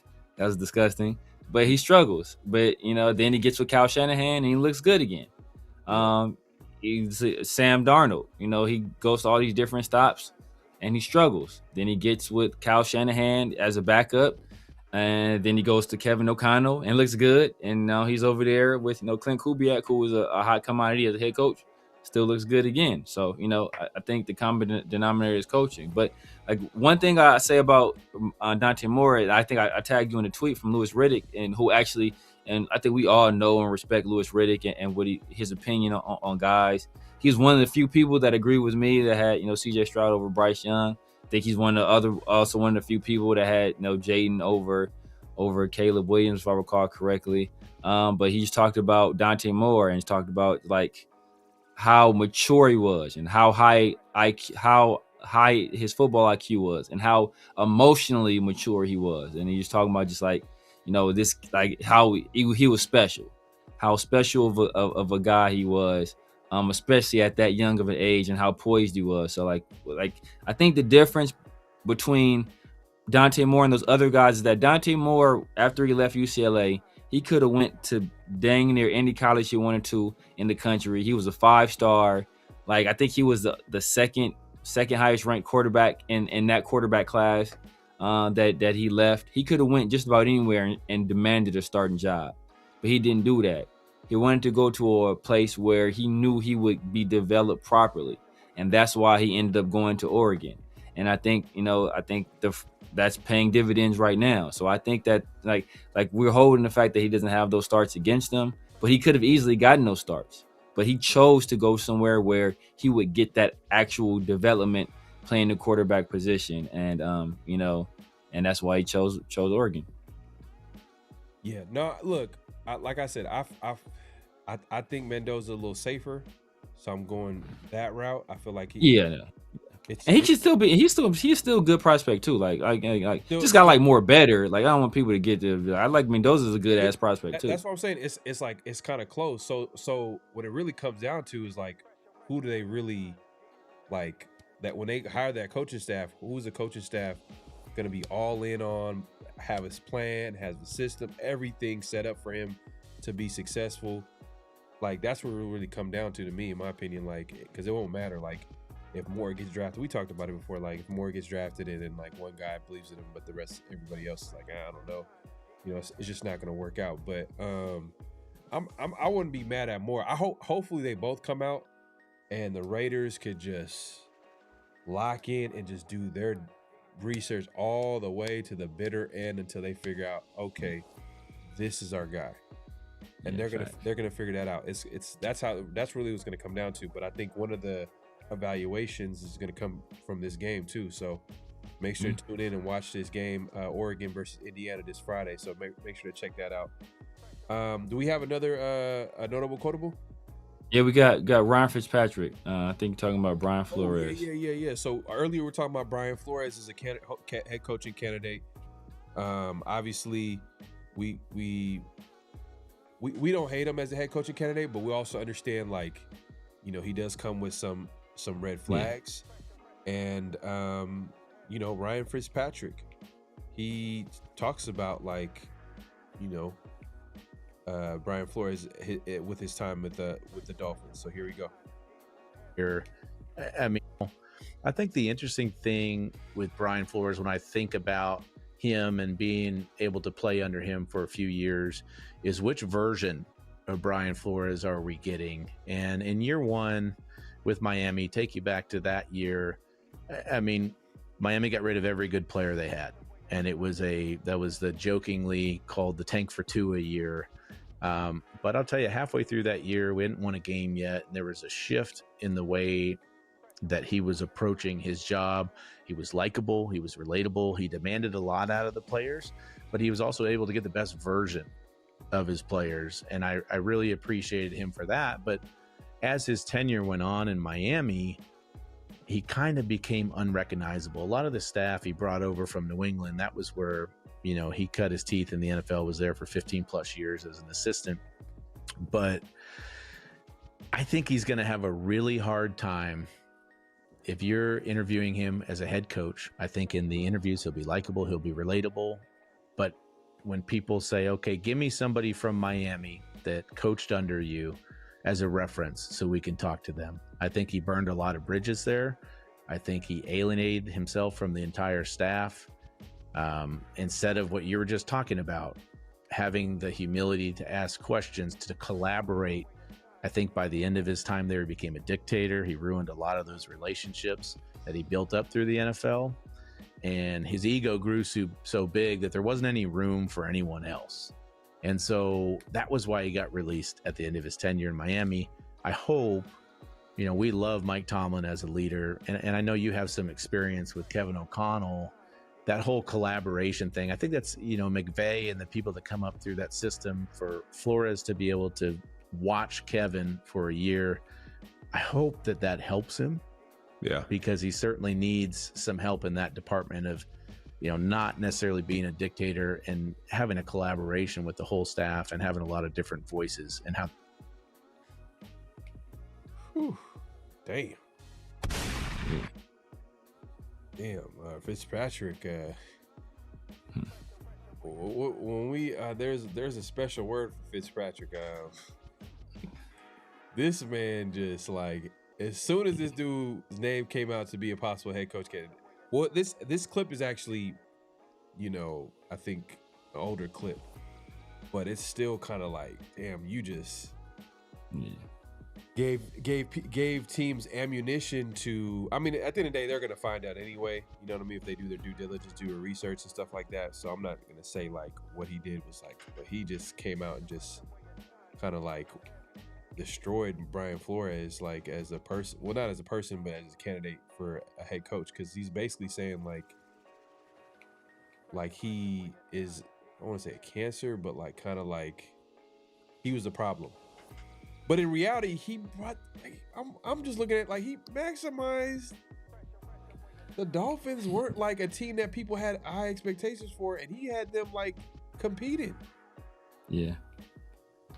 You know, so that was kind of I was like kind of strange, but I guess, you know, hey, if this was happening behind the scenes, this is something that, you know, like, is kind of concerning a little bit, like, because the Raiders have their problem with coaches that come in and they just alienate themselves from team or whatever, and it doesn't work out too. So, and in the quarterback situation, the Tua, we have to keep an eye on that too. That's very important because, man, especially if you talking about see, this is what I'm saying. That's why Dante Moore kind of like if Dante Moore goes to Brian Flores, and Brian Flores is talking about like, you're trash. See, but thing is that I think Dante Moore would handle it. Dante Moore has more emotional maturity than Fernando Mendoza. I think Dante Moore being called trash by Flores, would it affect him? Yeah, any young player will be affected by it. I think it would like destroy Mendoza. Like he'd be like he'd cry. Like, you know, if you feel me?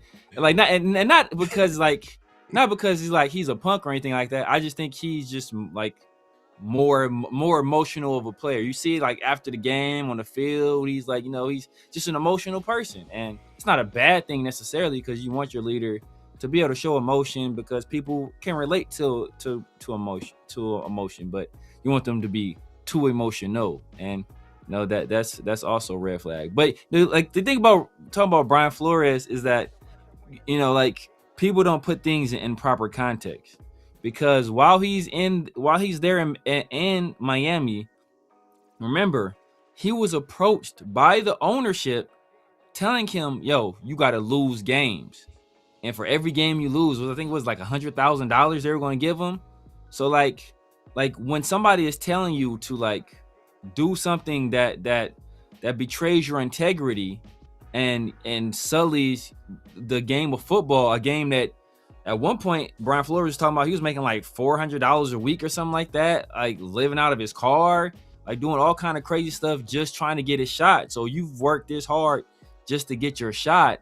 Yeah. You finally get your shot as a head coach, work your way up from the very bottom as a scout for the Patriots organization, work your way all the way up. Now you're the head coach of the Miami Dolphins, and the owner of the team is telling you you need to lose. And it's not like a hey, I want you to put in some young guys and see what it. Nah, it's like, bro, $100,000 a loss. Like that's going to affect you. That's going to weigh on you, and you're going to internalize that. And whatever you internalize, eventually you're going to project, and you're going to, you know, put those same emotions and put those on other people. So I think that's just a natural byproduct of kind of the stress that he was dealing with at that time, you know. So I just think that that's part of it. Is that an excuse? No, because you like at the end of the day, even if you didn't want Tua, you should still give Tua as much development as possible and try to put him in the best circumstances as possible so he can be the best player that he can be, no matter where you wanted him or not. But, you know, with everything going on, like I feel that was a byproduct of what was happening. Yeah, man. We appreciate everybody coming through. Make sure to clock in, hit that like button, hit that subscribe button, hit that notification bell. Greg says Dante Moore is younger and not even 21. Yet I believe Mendoza might not need the urge to roam Vegas Strip. I can see that too. I don't know. You don't know. More could probably be the same way too. Absolutely. Yeah, more the same way. Have you ever heard him talk? Yeah, I absolutely horrible coach if he did that from a player perspective. That's not coaching. Yeah. Man, Fitzpatrick kind of went in.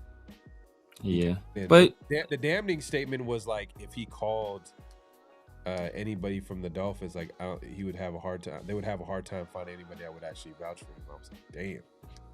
Yeah, but that's his opinion though. Patrick Graham, you know, like yeah. But then Patrick Graham went to him twice. I think Patrick Graham worked for him twice. I want to say, but he did go to the Giants, the same position too. After Flores bounced. After he lost his job, he went to Giants. And he went to work with Joe Judge, who was another Patriots guy. And then Brian Daboll got there, and Brian Daboll asked Patrick Graham to stay, and Patrick Graham turned him down to go work for Josh McDaniels. Oh man, yeah. Raiders got to do their due diligence, man. Like they can't lock in onto any candidate, and none of these guys is perfect. Like we talked about, we kind of like looked at Clint Kubiak, we looked at the Joe Brady's, the Brian Flores, even John Harbaugh, and like what that possibly could look like. You know what I mean? And like how how me personally, I don't know if you're in on Harbaugh being the head coach for Raiders. For me, it's just like I know that it's gonna come with extra stuff, and that's the part that I'm like, And then part of me is like, man, we need to just get a young coach, bro. We're rebuilding. Like, why even risk messing up that process? Like, let's just like figure it out. Like, let's identify a guy that you believe in, and go from there. It's been a while since Raiders did that. Raiders have just been trying to like, swing for the fences, like Gruden, McDaniels, Pete Carroll. You know what I mean? I guess one off is Antonio Pierce, but we all know that was even like they didn't take it serious. Yeah, and that was kind of like after the way he finished that interim stretch, that their hands were almost forced to do it. Yeah, no, man, I'm it is what it is, man. But if you haven't already, make sure to clock in, hit that like button, hit that subscribe, hit that notification bell. We are not done yet. What's real, what's not? So we say statement. We react as well as you guys, everybody watching. If it's real or it's not, what's real, what's not statement? This is an interesting one. So there's a lot of different ways I can go to, and we kind of had this conversation a little bit earlier. But what's real, what's not is with their first pick in the upcoming draft, the Raiders must select a quarterback. With their first pick in the upcoming draft, the Raiders must select a quarterback. It's real. It's real. They have to. They have to. Look, because I'm not saying this because I don't want the Raiders to get a quarterback, but I also look at the bigger picture and I look at the team and I'm looking at the prospects. The prospects ain't strong where I'm like, oh, these are can't miss prospects at quarterback. Then I look at the team, I'm like, man, we got so many different holes. So I can see the value of trading down, but I can't see it. The answer, like they've tried to address quarterback position through trade, through free agency, and now, and part of it, their reasoning you could probably hear their reasoning is like, oh, okay, well, we don't have no clear answer at quarterback, and getting a quarterback in the draft. So we need to get it in free agency. We need to identify a trade candidate and get it that way. That's not the case this offseason. They have the number one pick. They're going to have their choice.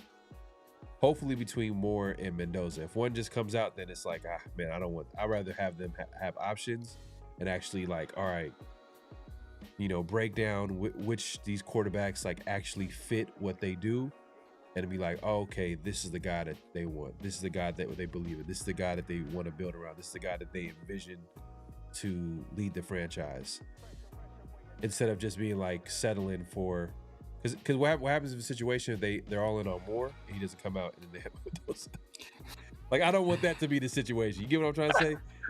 I want the situation to be like they have their choice and then they could, determine like by evaluating them and going through that whole process of figuring out which one is the best quarterback for them.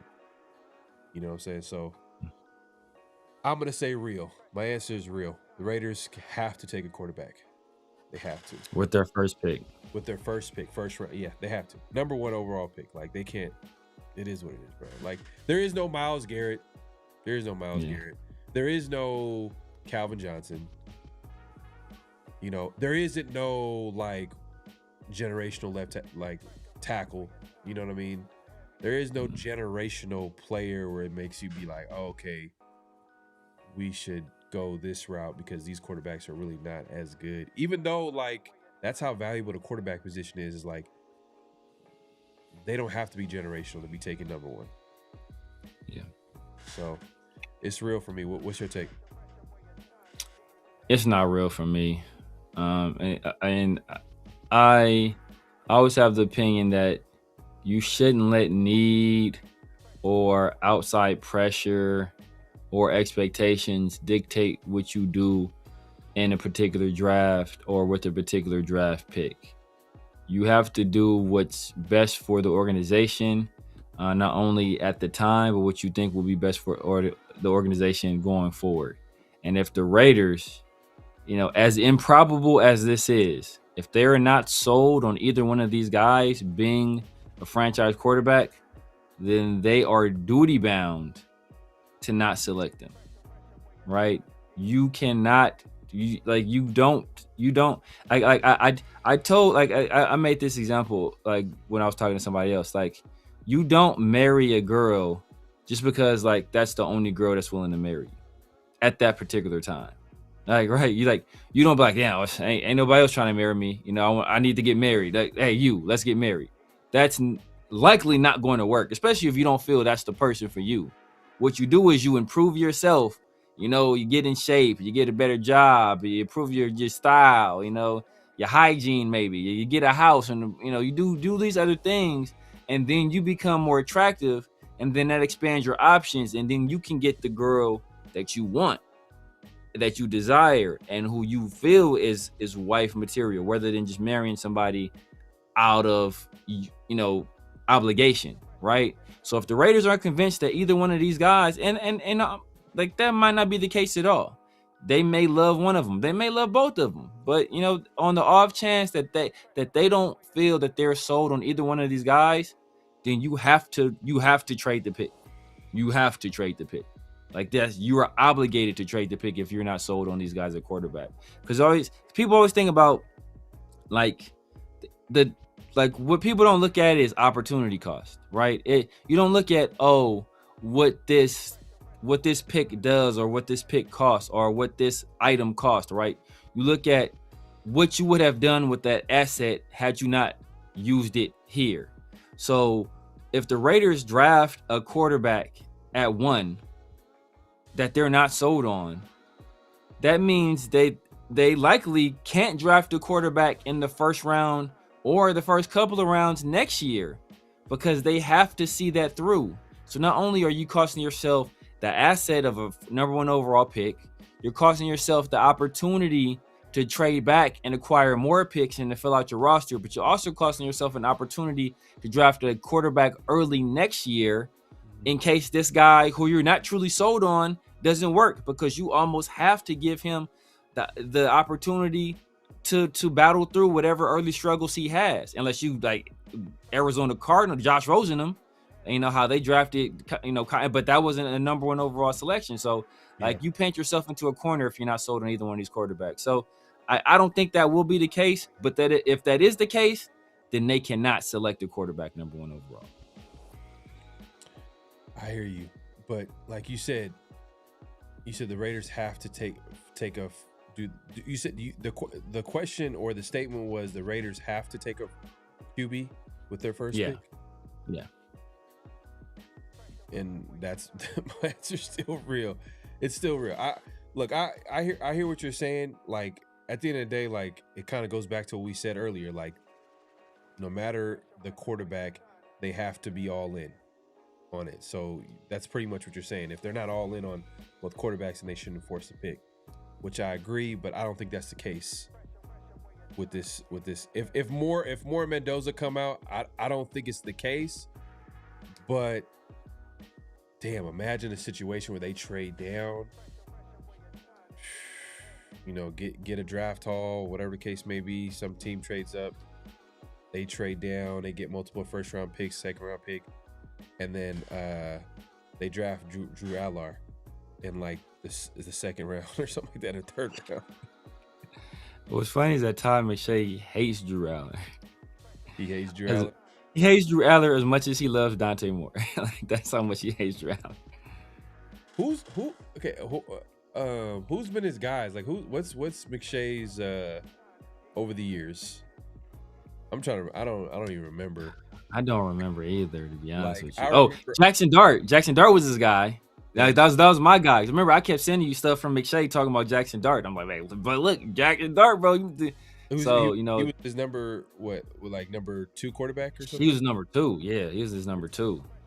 over Shador. So that's what, and that's why eventually he got to my like, he was like basically tied with me with Shador. It was Cam, Shador, Jackson, and then Tyler Shook. Those were my top 4. Yeah. But yeah, I think for him it was Cam and then Jackson Dart. Okay. Yeah. Damn, he hates Drew Aller. Whew. Man. Yeah. He said some team he said if Drew Aller would have stayed healthy this year, some team, or if he would have came out last year, some team would have drafted him in the second round, and it would have been a huge mistake for them. I was like, dang. He's like, he just doesn't believe in that guy at all. Damn. I know. Like if a team drafted him, he would have to sit. You know what I mean? And it would have to be a developmental process or whatever. But god damn, this quarterback class is like, it's just tough, bro. I just claim clubbing, but I'm just like, Yeah. You know what I mean? mean? Beck is gonna start climbing up some boards, especially if he keeps doing what he's doing. Yeah, but the thing, and what makes it worse though is that the free agency class is even worse. Like this is a terrible free agency class for quarterbacks. Oh, Like I was telling my boy from Green Bay, might be the best but he's gonna probably get overpaid though. That's the thing. He's gonna get overpaid. Like, I was telling my boy, and this may not happen. He may not be available. But I was telling somebody, look, if we end up not feeling good about either one of these quarterbacks, I wouldn't mind giving the massage parlor Mac a 1 year deal if he's let go. Because I think he's still under contract. So if he ends up being let go, Mr. Massage himself, take a 1 year $15 million deal, 1 year $10 million deal, something like that, something cheap for 1 year. So you think he's gonna be available, Deshaun? I think he could be, especially now since Stefanski's not there. Andrew Berry's there. He might have the authority to be like, you know what, Deshaun, I want you up out of there. I got Dylan. I got Shador. I'm gonna roll with the young guys. I'm gonna bring in the true vet mentor to help mentor these guys and get this money off the books. So I think the cap hit lessens next year, if I recall correctly. Yeah, but who are they gonna get? What young quarterback are they gonna get with Deshaun? We're just hypothetically speaking. If like the Raiders don't take a quarterback, which obviously I feel like they're taking a quarterback. But let's say if they trade down and they don't take a quarterback in the first round, they go BPA. And that trade down could look like, they might trade down and pick Caleb Downs. They might trade down and pick, I think by that time, the top pass rushers like, trying to think like, maybe they trade down and they get that pass rusher from Texas Tech. Damn, I forget his name. Is Bailey? Yeah. Bailey. Is it Bill Bailey? Bill Bailey or something like that? I forget Bailey, but he was a dog though. He's a dog. He was killing that game too. My God. Yeah. So maybe they trade down somewhere, in the top 10 and, or top right outside that top 10, they draft him. I wouldn't be mad at that. You know what I mean? And then keep stacking. Or Peter Woods. Shoot. We just talked about him. Or trade down and you draft Spencer Phantom. You know what I mean? Like or Mari Noah, You know what I mean? Like you trade down and then you keep stacking in the trenches. You still draft. You draft at both lines, offensive and defensive line, and then like, man, when you get to and let's say like you have 2 first-round picks, offensive, defensive line, and then you get to that second round, you could go BPA. You can probably go, man, if Denzel Boston is there in a second, oh man, that's you run, don't walk. Turning your car for that one. Easy, no-brainer decision right there. The Tennessee receiver, Chris Brazzell. I like him, but then I am scared. Like the Tennessee receivers, I ain't gonna front. Like I was like, damn, I don't even want to take that risk. I'm cool. Yeah, the last one that's worked, I think Juwan Jennings. So I think Juwan Jennings went to Tennessee. You might have to look that up. I think Juwan Jennings. He's like a third receiver. Well, he's technically their number one right now, but he's a number two. He's like a Jacoby Myers, basically. He's Jacoby Myers. I don't know.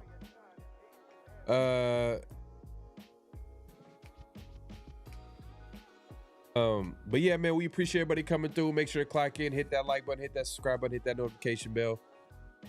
Great show, great conversation. We're gonna bring it back this Thursday around the Shield. Make sure to tune in.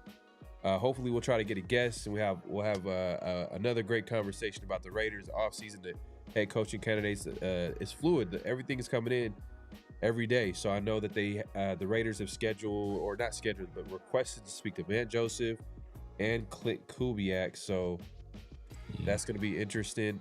Severe, let the people know what they can find you, what to look forward to, all that good stuff. Yeah, Vance Joseph is like the fact that they're requesting to speak to Vance Joseph. That means they may have a guy like ready, locked and loaded. Because Vance Joseph strikes me as like Rooney Rule guy. Like I don't think you consider Vance Joseph seriously as your head coach. That's just me. I think that's a Rooney Rule situation. So they may have a guy in mind, or are they trying to just get it out of the way early and like, look, we interviewed 2 Negroes. Let me hire my real coach now. But man, you guys know what it is, man. The Severe Raider here on YouTube, Snapchat, TikTok, X, IG, everywhere. The Severe Raider. Holla at your boy.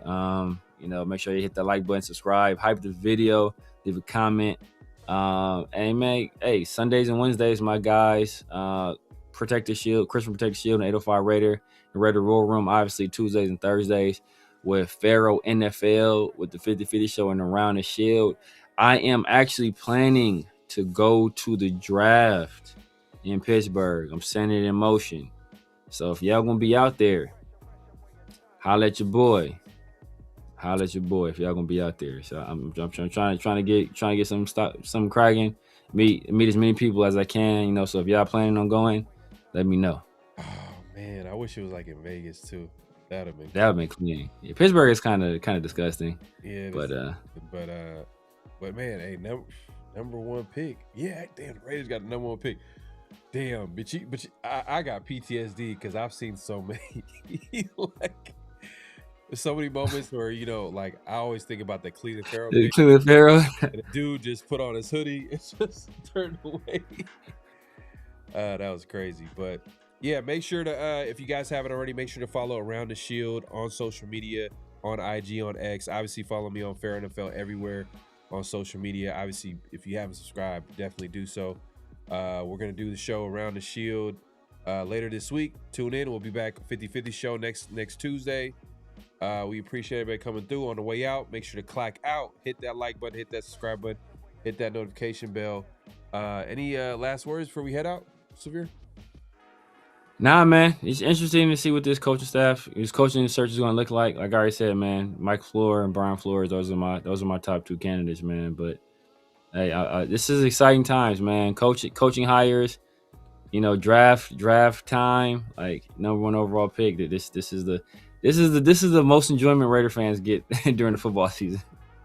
Bro, this is the best part. This is our like playoffs. It's our Super Bowl. Like right now, it's like there's so many possibilities that we're thinking about how this team can get addressed. And, we're gonna be all in and talking about that conversation.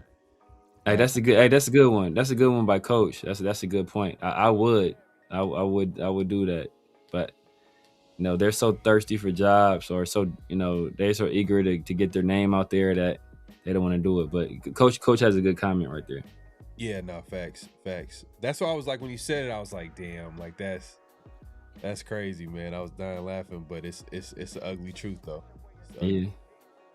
Man, appreciate everybody coming through, man. Salute, bitch, man. Appreciate it, man. Appreciate it. But yeah, we up out of here, man. We'll see you on Thursday. Peace.